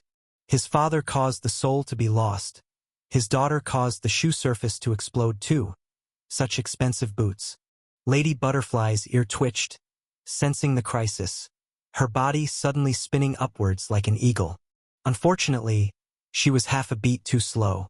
Duan-Yun unleashed 10 flirtatious toe strength in one go, filled with the fury of broken shoe surfaces, truly powerful and overwhelming. Lady Butterfly reacted quickly, but only dodged 7 shots, with 3 shots directly penetrating her body, resonating. Oh!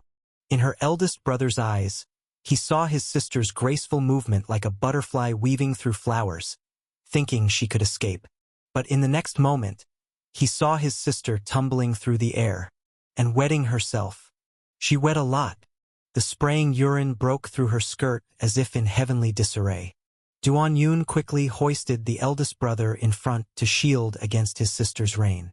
The eldest brother was splashed in the face, couldn't help but curse out loud. Because it wasn't just about the urine, the key was how forceful it was. Due to the force, his face was pitted like Ma Zi's, unbearably painful.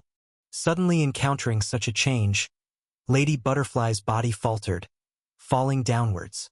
However, she knew she couldn't go on, as her opponent would take the opportunity to come closer. So as an independent and strong woman who trained with 3 husbands, Lady Butterfly bit her tongue hard, forcibly withstanding the impact on her groin, adjusted her body and dived downwards. Duan-Yun watched and couldn't help but mock. "You're quite talented, aren't you?" Because at this time, Lady Butterfly not only managed to withstand that terrifying sense of urgency, but even used this pressure's recoil to fly, looking like a jet. "Ha ha ha ha. Let's see how far you can go." Duan-Yun's feet continued to step left and right, chasing after her. Because of his demonic laughter, the Taoist temple, which was quiet in the middle of the night, became lively. If the temple was quiet as a grave earlier, ominous and eerie, even Duan-Yun was cautious diving in. But now everything changed. Since discovering the whereabouts of the village chief's family, he got a lead on killing the family. He was getting excited. So at this time, the temple, once quiet as a grave, resonated with the hearty laughter of old demon Duan, as lively as dancing over a grave. With the thrust of the urine, Lady Butterfly dived down like an eagle. She definitely could escape. Definitely. In flying, she could win. For a moment, confidence flamed in Lady Butterfly's eyes. But the next moment, her confident gaze stalled. Because she got ridden. Yes, old demon Duan, with her brother, descended from the skies, accurately mounting her. She turned her head blankly, turned it back as if not seeing that smiling handsome face. "It's fake. All fake. I wasn't ridden, I can still fly." She struggled to continue flying, and in the next moment, the demon left her body, leaving her brother on her back. But she couldn't feel happy at all. Equally unhappy was the eldest brother, because at this moment, Duan-Yun's body was in mid-air, already in an inverted position. He clasped his hands together, and flames flared up from his palms. Could this be the legendary hand technique descending from the heavens? "No! No, please!" the 2 siblings shouted simultaneously. The young hero remained silent, only continuing to unleash his palm strikes. Duan-Yun descended from the sky, blazing with heroic fire, and launched a palm strike. The center of his palm carried thunderfire, forming a burning handprint shape that completely enveloped the siblings. When the scorching palm fire penetrated their bodies and the violent palm force surged into their flesh, the siblings were in a state of sheer terror, bewilderment, and shock. How could we possibly withstand such a palm strike? Previously, the eldest brother thought that killing a martial world expert to guard their secret was as easy as killing chickens or swatting mosquitoes.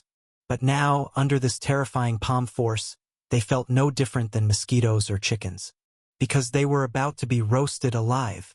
With a loud boom, even before landing, a massive handprint had formed on the ground, rocks tumbled, and the air rippled into circular waves. Thud! The siblings fell into the handprint, their body hair entirely burnt off. Duan-Yun retracted his heavenly hand technique, gracefully spinning to land outside the handprint. Duan-Yun watched, sighing. Only one left. The village head's family of 4. Now 3 had been blasted into abyss hell for transformation by his heroic spirit, leaving only the second son in the village. Thinking only one was left, Duan-Yun felt much relieved. He descended to a position above the previous staircase. Duan-Yun glanced at the siblings who had nearly been roasted by his heroic fire palm, then looked upwards. What secret is there that makes the village head's family guard it so fiercely? The warmth of the heroic fire still lingered, but he could feel waves of coldness from above. Suddenly, a few fragmented golden lights appeared at the end of the stairs. Duan-Yun reached out and caught a piece of a golden leaf. The golden leaf, like gold, appeared once more. In the night, these golden leaves emanated a mysterious aura. Duan-Yun continued upward. To the naked eye, the mist here grew thicker. Then he saw a hole, or rather a pit, a heavenly pit. Behind this Taoist temple, there was a very deep heavenly pit. In the pit stood a giant tree. Duan-Yun had not seen this tree before because it was in the pit. From here, the tree appeared twisted, like a giant burnt by fire, struggling in the flames, with its trunk and branches in a contorted stance. The tree looked twisted from the burning, yet it grew lush with branches and leaves. Tiny golden lights lit up on the tree. That's where the golden leaves resided. Is this the legendary golden tree? And what about the Valkyrie with the large bosom? Could she be below too? It's said that the Valkyrie is hardly considered human, because even the historically top-ranked Grandmaster could not live through such ages. If the Valkyrie truly still lived, could she have become demonic or sinister? Watching this strange tree, Duan Yun's mind, heated by slaughtering the family, slowly calmed down. He began to slide down the slope of the deep pit. Once sliding, the pit was deeper and larger than it appeared from outside. Duan Yun reached the range of the tree's shade. Under the shade it was not as dark. Due to many leaves emanating mysterious golden light, it slightly illuminated the environment below. Duan Yun slid for a while longer, finally reaching the bottom of the heavenly pit. Here, the ground was filled with raised tree roots, tangled with many fallen leaves. Duan Yun walked barefoot, feeling slippery wetness. The fallen leaves on the ground had withered, only occasionally glowing with golden light. However, there were many golden leaves on the tree. This mysterious golden light was very much like the twilight glow, making Duan Yun at times feel like it was dusk rather than late night. Duan Yun walked with an uneven pace, without making any significant discoveries for a while, because the bottom was too vast. Suddenly, the treetop leaves above shone brightly golden, thus turning the surroundings into a sea of gold. In this moment, Duan Yun completely felt an illusion of being in the twilight glow, and he saw more things. He saw individual people, strange people, or rather corpses. These corpses twined among the tree roots, both male and female, resembling the female corpse state in Taoyuan village before, in a mummified state, where the skin and flesh hadn't completely decayed, allowing a glimpse of their appearance in life. The bizarre part is, these male and female corpses share similar facial features. Like a family, these similar corpses, at a glance, no fewer than 20 or 30, stand among these roots, looking very terrifying. Duan Yun couldn't help but let out a long sigh. He always felt that he was close to this secret, because at this time, the golden leaves emitting golden light from the golden tree were increasing. Thus the heavenly pit surroundings were also illuminated. Around this heavenly pit were buildings reminiscent of Taoist temples and palaces, only they entangled with roots and branches, and under the light of these golden leaves, seemed as if cast in gold. Golden tree, golden palace. Are those shadows under the tree these closely resembling corpses? Duan Yun walked along these corpses. There, leading to the depths of this twisted, mysterious golden tree. The farther he walked, the more golden leaves fell, accumulating higher. And here, even the fallen leaves had quite a few emitting golden light. So at a glance, the ground seemed covered with gold. And just then, Duan Yun stopped in his tracks, because he saw at the end of these golden fallen leaves an altar-like object. The altar clung to the trunk, and in the altar, a tall woman leaned there, seemingly asleep. This woman wore a half-golden mask on her face, and her right arm was missing. Just seeing her appearance, Duan Yun felt an exceptionally intense pressure. Valkyrie? Is the legendary Valkyrie real? The key is, at a glance, this woman stood over 2 meters tall with fierce prowess. Was Qing's idle writing speculation true? Just like those corpses among the tree roots, this woman appeared to be a corpse too, without any sign of life. The Valkyrie also seems dead, so she wouldn't wander in this golden palace. Duan Yun thought this way, but in a blink, the hair on his whole body stood up, because at this moment, the forever sleeping Valkyrie suddenly opened her eyes. Her pupils were also golden, appearing like a deity or demon. In the instant of both eyes meeting, even the extraordinarily skilled old demon Duan felt threatened. After that, the Valkyrie stood up, rising from the altar, her body over 2 meters tall, golden pupils, mysterious half-face mask, far surpassing Ji's bust, with golden leaves reflecting. forming a bizarre and splendid tableau. The Valkyrie was alive. Or as the legend says, she had never died, wandering in the Golden Palace. Suddenly, Duan Yun raised his elbow and struck. Because at this moment, the Valkyrie originally 5 zhang away suddenly appeared in front of him, using the one arm to smash toward him. 5 zhang distance, originally not short, but for the towering Valkyrie merely 2 steps away. In Duan Yun's perception, she seemed to have suddenly arrived before him. This strike seemed without any trickery, looking extremely simple, yet very efficient and abrupt, about to hit Duan Yun. But Duan Yun's reaction speed wasn't slow either. Death Chi breaking body sword energy burst outwards, clashing with the Valkyrie's left hand. With a boom, the roots and fallen leaves on the ground shattered. Both parties each retreated 3 steps, standing firm. The Valkyrie looked at Duan Yun with golden pupils, revealing slightly puzzled expressions in her eyes. She seemed puzzled, not having crushed this ant with a single blow. The next moment, she turned back, went to the altar. Only hearing a crack, a golden arm connected at her broken limb. Thus she appeared even more heroic and extraordinary. The Valkyrie's golden arm. Just saw the golden arm's 5 fingers twisted slightly, appearing more flexible than a living person's hand. Duan Yun saw this scene, his expression also turned serious. This could be a very troublesome adversary. Little Yu, Qing, come out. Almost simultaneously, 2 Dharma images emerged behind Duan Yun, like a pair of black and white wings. For a moment, viewed from high above, one was towering with golden pupils and an exceptionally flexible golden arm, the other with black sword chi flowing, 2 Dharma images like wings behind him, both like deities and demons. Duan Yun and the Valkyrie stood facing each other, and honestly, facing a woman with a height of 2 meters and a large chest, he still felt the pressure. There aren't many opponents who can make him feel this kind of pressure. The last 2 were Jade Guanyin and Ming Xing. It's safe to say the Valkyrie deserves the title of martial god. Even though her appearance is neither human nor ghost, the terrifying oppression is absolutely real. In the next instant, Duan Yun and the Valkyrie moved simultaneously. The Valkyrie punched, her golden right arm condensed with solid fist intent, smashing towards Duan Yun. This move wasn't particularly clever or agile, but it was solid and returned to simplicity. The force was evident from her suddenly violently shaking chest. And Duan Yun had no way to evade. When top experts make a move, the punch doesn't arrive, but the fist intent does, and it's already enveloped his entire body. So Duan Yun didn't hesitate at all. Ripples spread simultaneously from his body and his Dharma image attire as he unleashed a fierce punch. Punching, will I be afraid of you?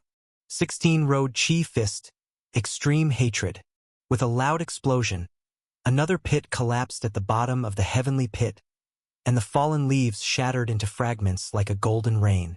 Duan Yun retreated and stabilized himself after 5 steps, with a faint golden aura swirling around his arm. This was the Valkyrie's fist intent and killing intent. This person actually practiced fist intent and killing intent into substance. This killing intent adhered like maggots to the bone, trying to penetrate his pores and flesh. Duan Yun managed to resist most of it with force, yet still traces of killing intent penetrated his arm. Although they were instantly dissolved by his true chi, at this moment, Duan Yun's heart unexpectedly gave rise to a sense of despair. As if trapped in the dark underground, any struggle is useless, never able to return to life. This killing intent could affect one's mind, making one feel despair. The Valkyrie's despairing killing intent? On the other side, the towering Valkyrie retreated 4 steps. Seeing the expression on Duan Yun's face, she originally expressionless, revealed a disdainful smile. Above and below the heavens, only the martial god reigns supreme. I want to be a hero. Suddenly, originally intimidating in temperament, she shouted out. This made the Valkyrie's disdainful smile freeze. If her killing intent influenced the opponent's mind, causing them to feel despair, the words she blurted out meant she was also influenced by the opponent's fist intent. In this way, the opponent was just slightly inferior to her, and she wasn't in a position of absolute dominance. Under the golden tree, the Valkyrie absolutely wouldn't allow such a person to exist. The Valkyrie's gaze turned cold, and her exceptionally agile right hand brushed her waist. A gleam unexpectedly pierced out. It was a soft sword like a golden snake. This sword was fast and swift, like spring thunder hitting the ground. The air split into two. Duan Yun gritted his teeth, held his hands together to intercept it from above. Heart-to-heart clasp. Like spring thunder, the sword suddenly slowed down, being firmly clamped by Duan Yun, along with the Valkyrie. In this instant, Duan Yun not only employed his heart-to-heart clasp with both hands, but even used his legs, clamping the Valkyrie's legs. Thus, visibly, even the Valkyrie's wavering bosom paused for a moment. Heart-to-heart clasp, clamping all things in heaven and earth. However, with his hands and feet clamping the Valkyrie like pincers, he was unable to move. Both parties' energies were stagnant, under the golden tree in the pit, like sculptures both loving and fighting each other. But in the next instant, what made Duan Yun's temples throb was that the golden soft sword clamped by his hands began to move. His heart-to-heart clasp couldn't clamp the opponent's sword completely. The golden soft sword's tip was already oscillating, like a fearsome rattlesnake. Its killing intent. Although he had locked the Valkyrie's physical body, the opponent had already practiced killing intent into substance. Thus, at this moment, using killing intent to mobilize the soft sword, aiming to attack him. Who? Duan Yun decisively released his clasp, and at the moment of release, Dharma Image Xiao Yu had already cast a single first layer of Spring Rain. And Duan Yun also swung a blade. Also a single first layer of Spring Rain. Duan Yun's 12 layers of Spring Rain had been practiced to proficiency at 9 layers, and casually he could cast over 5 layers. But at this moment he only unleashed 1 layer. Because what he wanted was speed, ultimate speed, as the Valkyrie's sword was also extremely fast. The Demon Blade Gentle was thin as a cicada's wing, and a sweep of the first layer of Spring Rain connected with Xiao Yu's first layer. The moment the Spring Rain blade wind intersected, the golden soft sword arrived. With a hiss, sparks flew like rain, as the soft sword collided with the blade wind. The 2 layers of Spring Rain couldn't stop the sword but altered its direction and speed. Duan Yun's figure blurred, able to evade, but in that moment, the soft sword swiftly shifted again, akin to a serpent suddenly launching a sneak attack. Duan Yun swept with the gentle knife, striking the tip of the sword. But this sword was excessively swift and fierce, ultimately tapping his shoulder. Though a light dragonfly touch, it caused Duan Yun's clothes along with skin to burst open with a small cut. Duan Yun flipped his body, attempting to distance himself, yet that golden soft sword chased like a maggot clinging to the bone. At the moment Duan Yun's body pressed to the ground, his back muscles suddenly exerted force, propelling him out like a fish. It must be said, this spirit fish swim, comprehended from Murong's maggot crawl, was extremely useful. It was crucially sudden. With a thud, a deep pit appeared in the ground. That was caused by the golden snake's soft sword hitting the ground. After such an exchange of blows, Duan Yun was surprisingly put at a disadvantage. But this also stirred up his fighting spirit. Wing to wing, double flight. Like a swimming fish, he suddenly soared up, like an eagle spreading its wings into the sky. In the next moment, Duan Yun's left hand seamlessly connected strange boxing and little Qing technique, while his right hand roared with Spring Rain blade intent, joining with little Yu's saber style. Kill! The heavy fist intent and whirling sword intent erupted simultaneously. On one side was the Spring Rain blade intent, refined like a silent yet sharp force. On the other was the furious fist intent, filled with blazing heroic spirit, like a vigorous man possessed. The Valkyrie wielded the golden snake soft sword, giving it a flick. In that instant, the golden snake soft sword twined around like a colorful ribbon. The terrifying fist intent was twisted into softness, and the spinning sharpness of the Spring Rain suddenly softened. But in the next instant, the Valkyrie's body tilted. A cut appeared on her shoulder. It was a wisp of sword chi that had spilled out, slicing her. She had underestimated Duan Yun's dual mastery of fist and blade power, just as Duan Yun underestimated her soft sword, imbued with golden killing intent. Duan Yun landed, accelerating his breathing control. This woman is formidable. In his fierce attack, she was only slightly injured.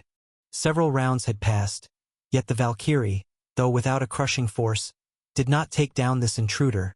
Instead, mutual harm had occurred, which must be a situation she hadn't encountered for years.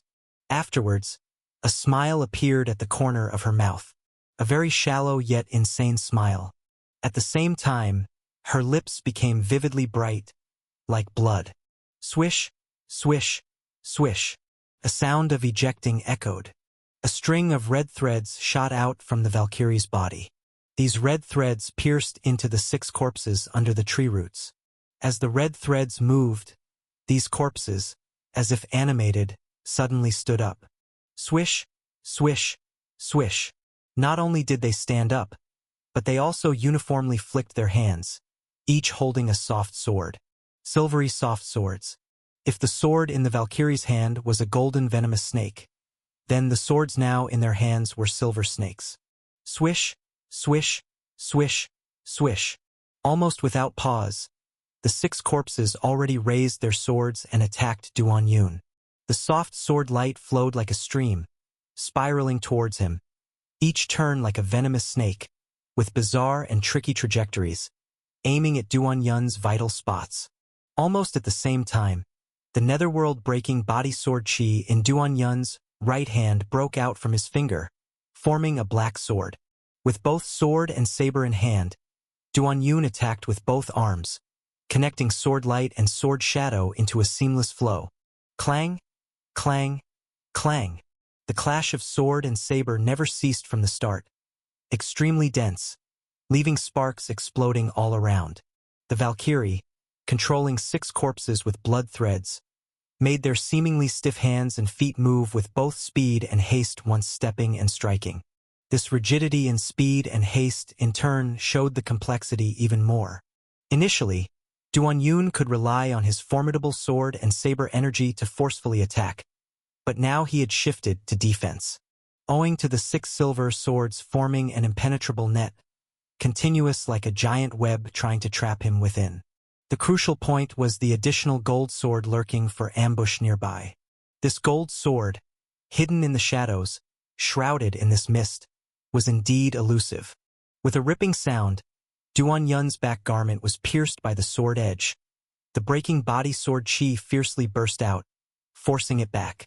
Just as he repelled the Valkyrie's golden sword with his front foot, the 6 silver swords pressed down simultaneously with the back foot. Duan Yun lifted the gentle knife and parried, colliding with the sword net formed by the 6 swords. With a boom, his feet sank into the ground. Gritting his teeth, his right foot swiftly kicked out, unleashing flirtatious toe strength, fiercely assaulting the 2 corpses on the left. The 2 corpses trembled upon impact, their mummified bodies shaking out a string of urine. Unfortunately, not much. The point is, they are corpses unaffected by any mental impact from the urine rush. Damn, you set up a formation, huh? Duan Yun's right hand, gripping the sword, sunk his 5 fingers, shooting out the jade sword finger. The finger sword energy flicked on the sword edge, making the trajectory unpredictable. With 2 sharp sounds, the 2 corpses at the front were hit, their sword edges slanting. Duan Yun seized the chance to break out from the ground, sliding along the earth once more. With a crashing sound, like mercury spilling, the 6 swords simultaneously pressed down, skimming Duan Yun's scalp, blasting a pit into the ground. The flying soil struck Duan Yun's head, causing sharp pain. Almost at the same time, a golden light swept over, only to see the Valkyrie holding the golden snake soft sword, her body spinning wildly, the sword light also spinning with it, crossing like a flying bird, the sword aura threatening. Damn! Breaking body sword chi column. Duan Yun's chest and lower abdomen simultaneously emitted black sword pillars, stabbing towards the Valkyrie like a flying bird. This was all the sword chi from deceased he could mobilize in a short time, benefiting from the death energy these corpses constantly emitted in the air, allowing him to utilize it as he pleased. Dong dong, 2 explosive sounds. like morning bell and evening drum. The golden sword light and the black sword chi column collided. The sword chi column shattered, and the golden sword light paused. In the brief pause of this gap, both sides kicked simultaneously. The Valkyrie's foot, Duan Yun's foot, both carried fierce and vicious force, collided with each other. Bang bang, two sounds. The surrounding air twisted. Both bodies slammed to the ground. Soil rolled like waves. Duan Yun felt a burst of frustration in his chest and quickly relied on the skin to breathe. But before he could steady himself, a sheet of silver light had already swept in. Those silver soft swords were unexpectedly flung out by the corpses at the same time, turning into 6 sword arcs aimed to entrap him. The 6 swords respectively targeted 6 parts, including crucial positions like the throat and eyes, with a peculiar and crafty approach. Damn it, heroic fire lotus. Release, release, release, release. Boom, boom, boom. Duan Yun wielded sword and saber, not using saber technique or swordsmanship, but instead held the saber and sword to unleash a punch. Violent, scorching true chi surged from Duan Yun's body, forming a net in front of him. At the intersection of the lines, heroic fire lotus bloomed. Silver swords collided into the heroic fire lotus. The fire lotus exploded, shaking the silver swords and sending them flying back. The sword bodies, stained with fire, fell into the hands of corpses, burning them until their skins tore and flesh burst. Yet they showed no reaction at all. The corpses controlled by others had no reaction. The tall Valkyrie stood among 6 corpses, overlooking from high above, forming a 7 stars formation. Taking advantage of the heroic fire lotus, Duan Yun gained a moment of respite, but he knew this respite couldn't last long. Breathing was to defeat the enemy, so he soared into the sky once more. And this time, the Valkyrie dragged the 6 corpses, forming a sword array, straightly pursuing him. Clang! The gentle knife handle collided with breaking body sword chi's sword handle. Death energy and sword chi surrounded. Love unlimited. Blue veins bulged on his forehead. Little Yu's body flowed with lightning, once again enveloping Duan Yun. Sword light and shadow instantly formed a terrifying sword blade storm, descending from the sky with a tremendous impact. With a boom, it was as if a meteor struck the earth. The terrifying sword blade storm collided with the Valkyrie's 7 stars sword formation. The surrounding air madly revolved, forming a gray whirlpool. Beside the golden tree, the branches snapped, turning into fragments. The sword blade storm and sword array collided countless times in an instant, the air filled with the chirping of swords and sabers. The 7 stars sword formations, 1 golden and 6 silver lights dimmed. Dying! Boom! The spinning of love unlimited reached its peak. The sword blade storm, originally rotating around Duan Yun, was slashed outward with a single hand. The Valkyrie and the 6 corpses were immediately engulfed by the storm, the sword formation tottering, sliding backward. Dong! A sound like morning bell and evening drum. The 7 stars sword formation collided against the cave wall, creating a pit hole. However, moments later, the Valkyrie coughed and walked out. Behind her, the 6 corpses interlaced silver swords into a net, supporting her. Thus, she wasn't heavily injured. But of those 6 corpses, 3 were crushed, 2 had broken legs and feet. Yet under the pull of the red line, it didn't greatly affect their use. Duan Yun panted heavily, his complexion turning grim. This ultimate move of his was unexpectedly resolved by the opponent in such a manner. In the next moment, the Valkyrie kicked, and a red line drilled into the golden tree. Immediately, her tall body suspended upside down. Suspended upside down were also those 6 corpses. 1 person and 6 corpses simultaneously floating, like 7 stars moving. 7 stars upside down? Electromagnetic sword field. Spin for me. 30,000 strands. No, 100,000 strands. Duan Yun's hair fluttered out, his whole body emitting electricity. Lightning dropped to the ground and sky, spread out directly. The originally falling leaves were frozen in the air, then shredded into fragments by the electric light. After last time spring thunder charged, Duan Yun thought it could last for quite a while. Who could have thought of encountering such an opponent? Thus, he would hold nothing back. Today, let's see if your sword formation is stronger, or my sword field's teeth are stronger. The inverted 7-star sword formation was eerie, like ghosts emerging from the underworld at midnight, as the Valkyrie hovered in the air with 6 similar-faced corpses. Duan Yun's electromagnetic sword field was unleashed, the current rolling like thunder, controlling the surrounding motes of dust. Both sides wielded a sword formation and a sword field, each reigning as the ruler of their realm. This duel would determine the honor of both sides, dubbed King's Glory. Yet, when the electromagnetic sword field was opened, the Valkyrie did not attack proactively as before but drifted specter-like around the area. Thus, young hero Duan couldn't help but raise his middle finger amidst the lightning, shouting, "Come over here!"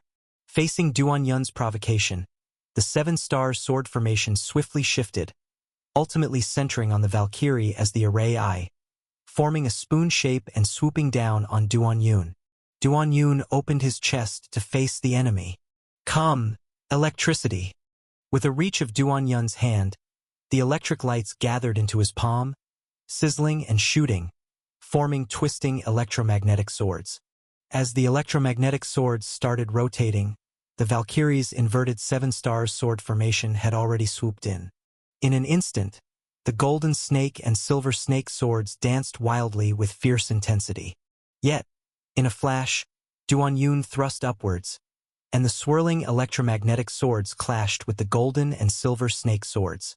In a short moment, the electromagnetic swords rotated, bouncing among the golden and silver snake swords.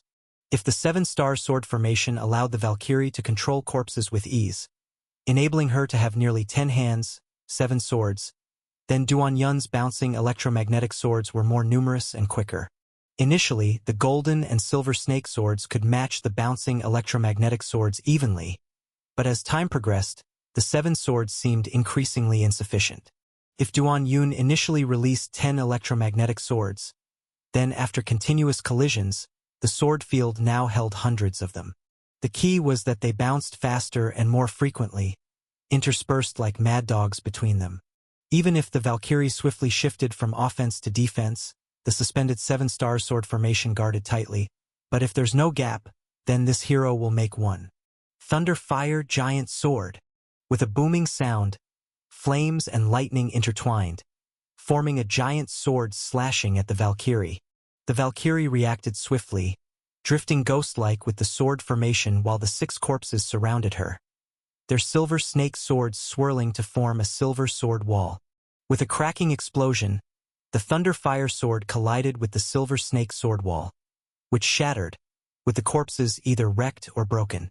But at that moment, a clinking sound was heard, and behind the shattered silver sword glow, the golden sword glow speared forth, entwining the Thunder Fire sword.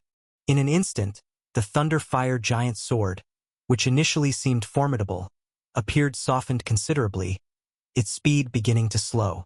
The swirling golden killing intent carried a sense of despair, as if it sought to dissolve everything before it. How can a man be soft? With a push of Duan Yun's hand, the Thunder Fire Giant Sword surged forward, exploding immediately. Rolling thunderfire scattered all around, like a thunderous rain, burning Duan Yun's garments and exposing his firm muscles. On the other side, the Valkyrie retreated, her entire body in battle-damaged state, revealing large patches of scorched skin. Duan Yun gave her no respite, leaping upward. Electromagnetic rotation. At the moment the sword field rotated, the previously exploded thunderfire gathered anew, forming a fresh, great sword. Kill! Duan Yun was clearly fuming, not allowing anyone to leave his sword field unscathed. In the sword field, he was invincible, his eyes blazing with electricity. He slashed down the thunder fire saber with an axe-like leap. Seeing the Valkyrie attempt to retreat, he drew the surrounding electromagnetism, creating resistance. With this, the Valkyrie's specter-like speed was slowed down. She extended her golden arm, with the golden snake's soft sword swirling anew in her hand. The golden soft sword, the golden killing intent, exuding a despair-inducing malice within its strategy of using softness to overcome hardness. Yet this sword, requiring Duan Yun's full force in the electromagnetic sword field, despite the golden snake's soft sword strategy of using softness to overcome hardness like twisting around fingers, could not withstand this brutality. The soft sword's sword energy was instantly shattered, and the thunder fire sword continued its descent. While the Valkyrie extended that golden arm directly, Duan Yun was poised to destroy that arm, but in the face of such a formidable assault, the Valkyrie's expression did not change. Boom! The air surged, flowing like water. With surprising dexterity, the Valkyrie's golden right hand gripped the thunder fire sword, her fingers agile to the extent of blurring, like playing the piano or caressing. The terrifying sword energy contorted her flexible fingers and palm, yet she held firm for a moment. In the next moment, Duan Yun's expression subtly changed. It's due to the Valkyrie's left hand tapping her right shoulder, detaching the golden arm from her body, while she had already slipped stealthily away. Gecko tail severance? The golden arm was sliced into the dirt below, creating a terrifying dust cloud explosion. Duan Yun exhaled sharply. The exertion of the electromagnetic sword field and thunderfire greatsword undoubtedly drained stamina and true chi. The Valkyrie had suffered a setback, at least losing that extremely agile arm, so Duan Yun assumed she would hold back her aggression. But then, a very faint sound arose.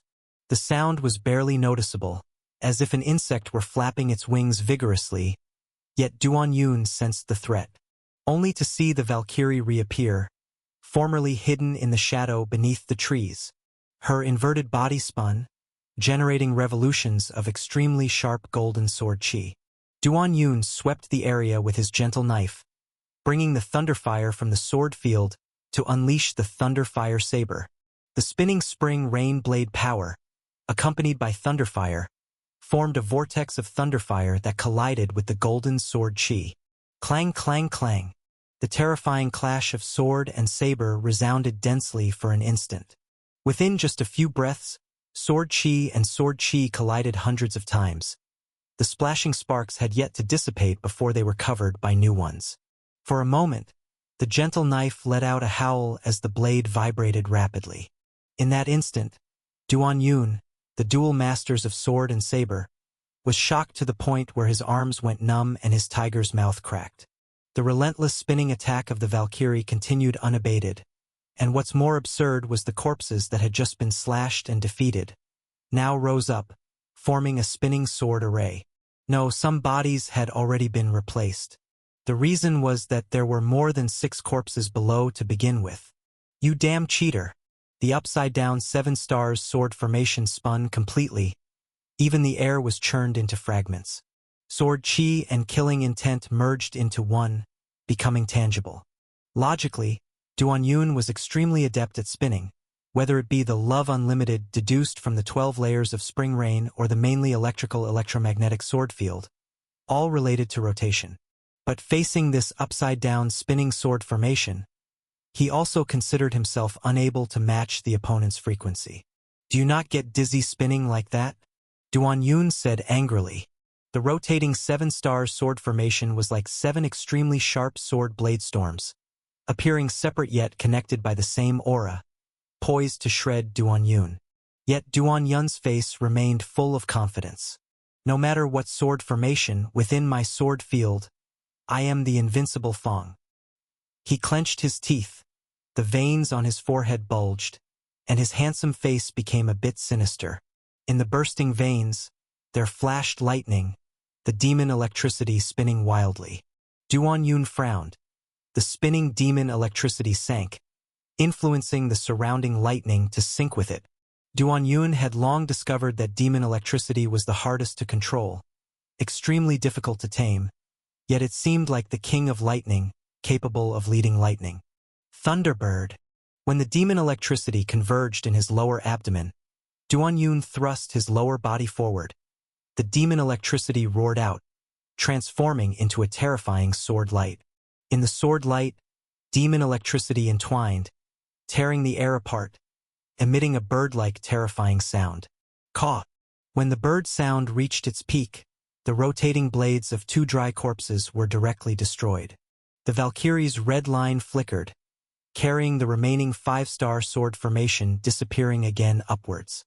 Duan Yun knew the opponent would surely seize the opportunity to come back, so he turned his true chi within, driving the sword field to pursue. Yet he was very clear the opponent fought while retreating. Since there were many corpses, they could certainly reassemble the sword formation, akin to endless life. This way, the passive one was him. Within his electromagnetic sword field, he was fierce, but regardless of maintaining the sword field or moving it, the consumption was not small.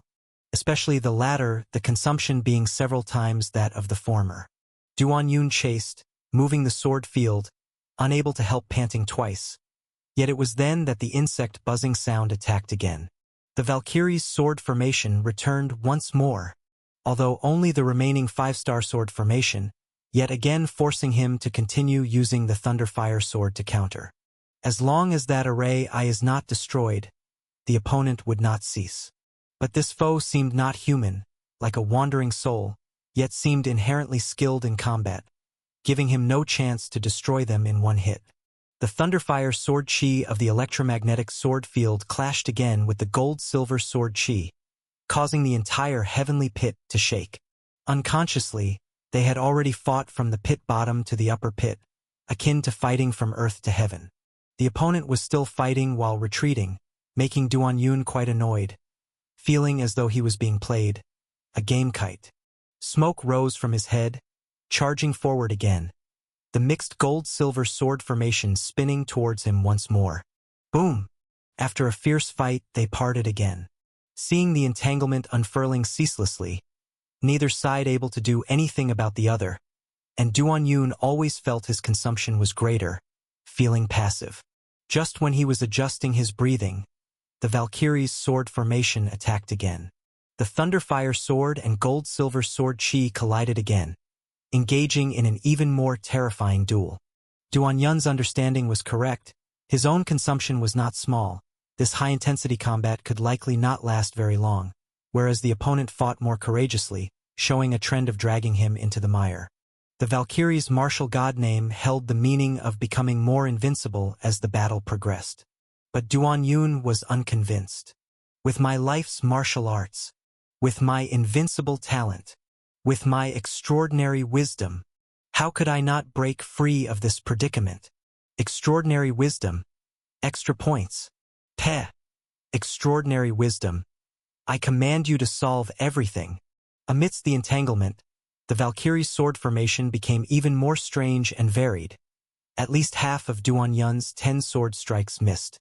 And this time, Duan Yun did not strike at the sword formation, but towards the tree. Golden tree.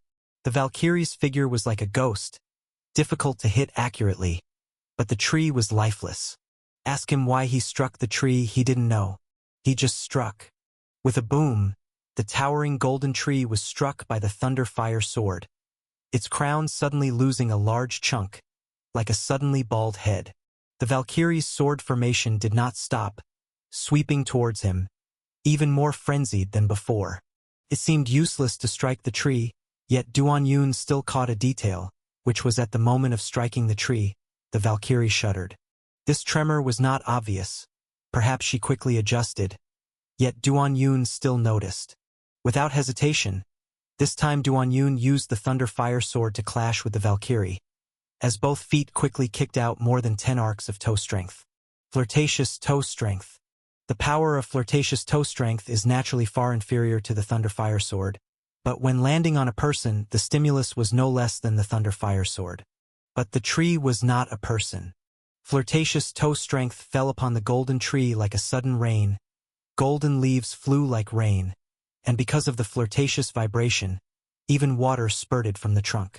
Almost simultaneously, the Valkyrie, originally spinning while deploying sword chi, showed disharmony, because her spinning open legs suddenly tightened and closed.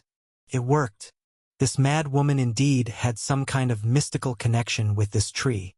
Duan Yun's feet kicked out flirtatious toe strength madly again, even wanting to push his sword field, to strike through.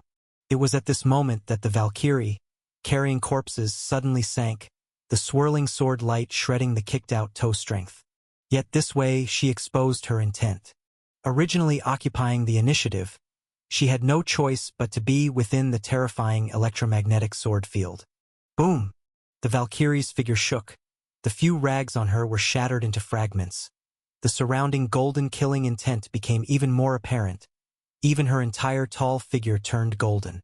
Her legs swept like roaring blades, attempting to go head-to-head with Duan Yun's thunder fire sword. But this time, Duan Yun didn't fight her. His figure blurred. The thunder fire sword dropped to his feet, like flying on a sword, moving sideways. With a boom, he kicked out the thunder fire sword, crashing towards the pursuing Valkyrie. Simultaneously, frisking toe strength kicked out madly, his figure borrowing this counter-shock power, transforming into phantom shadows, stepping around the tree in flight, his demeanor elegant, like a dashing comet of a flirtatious prince. Though flirtatious toe strength under his operation generally made people feel sordid, it never lost its elegant and flirtatious demeanor. Flirtatious toe strength. Hand of young hero. Duan Yun seized the gap, decisively gave up sword and saber energy, instead performing finger technique and toe skills. Young hero Duan's fingers were famously formidable.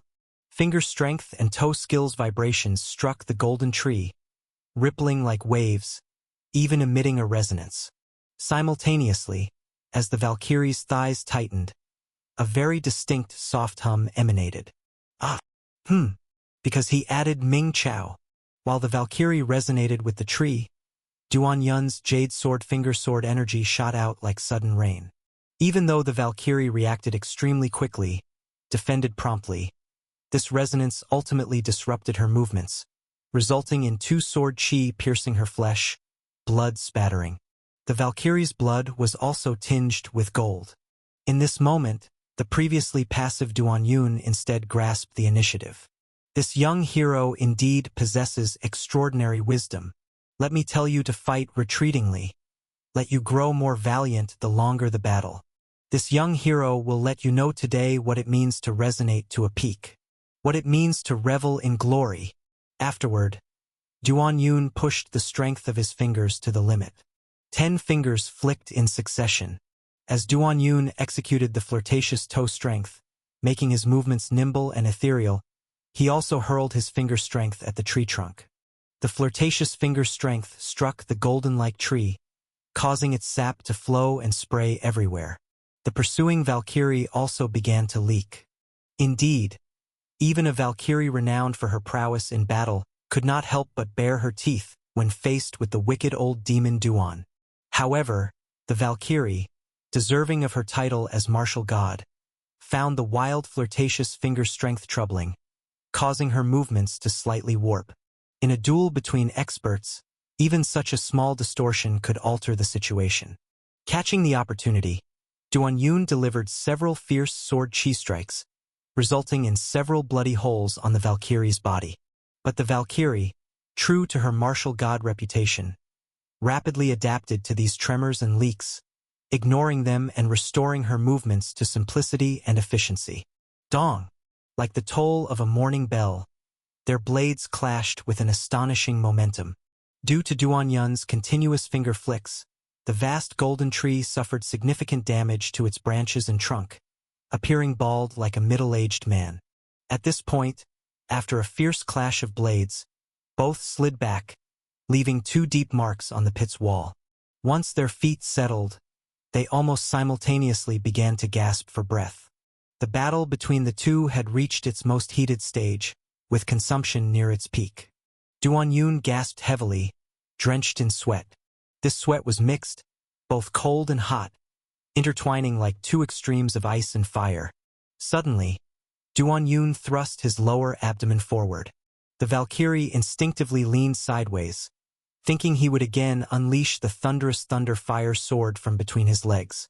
However, this time, the remaining lightning in the sword field flowed back into his body and circulated through Dharma image Xiaoyu. Thunder fire heavy sword. A thunder fire great sword, accompanied by intense bird cries, thrust forward in an instant.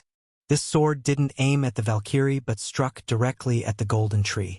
Upon seeing this, the Valkyrie did not defend but chose to attack aggressively. She seemed unafraid of the Thunder Fire Sword's assault on the tree, posturing to kill Duan Yun before his sword strike concluded. Indeed, Duan Yun had already discerned that the destruction of the tree would not significantly affect the Valkyrie, whose concern lay solely with the flirtatious tremors the tree imparted that impeded her actions.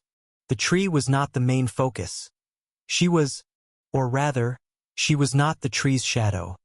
The tree seemed more like her shadow. The tree was not lethal, but the person was. Had Duan Yun erred in his choice? No, it was not wrong. Generally, even for a grandmaster like Duan Yun, redirecting such a thunder fire sword once unleashed would be exceedingly difficult. Yet, at this moment it could change course. Xiao Yu join. The constant flow of electricity was not only through Duan Yun but also through Dharma image Xiao Yu. Duan Yun and Xiao Yu had long achieved a level of telepathy. If the Dharma image was a mecha, then Xiao Yu was the most adept and long-lasting pilot he had, and a very perceptive one at that. Thus, from the start, there was room to change tactics with this sword. So when the Valkyrie charged forward, the Thunder Fire Great Sword suddenly spun fiercely into collision. The mad woman fell for it, with a booming explosion. This strike solidly collided with the Valkyrie's aggressive assault. It was arguably the heaviest hit the Valkyrie had ever received. This maneuver was indeed a trap to capture the Valkyrie. And the Valkyrie was indeed captured. Not satisfied yet, old Demon Duan continued as the Thunder Fire Heavy Sword's lightning and fire still roared, and his flirtatious finger strength and Ming Chao followed through. The previous flirtatious finger strength and Ming Chao had struck the golden tree, but this time, they targeted the voluptuous Valkyrie. So, the voluptuous Valkyrie's chest was pounded into a trembling shadow. With a thundering crash, a massive pit was slammed into the wall of the heavenly pit, the resulting blast forming a gray swirling current, dispersing in all directions. The Valkyrie, despite giving it her all, barely withstood the unexpected spinning Thunder Fire Heavy Sword, and she was utterly defenseless against the subsequent flirtatious finger strength and Ming Chao. So, when Duan Yun landed in front of her, she was enveloped in currents of electricity, kneeling before him, still leaking, appearing rather humiliated. A searing light flashed in Duan Yun's eyes.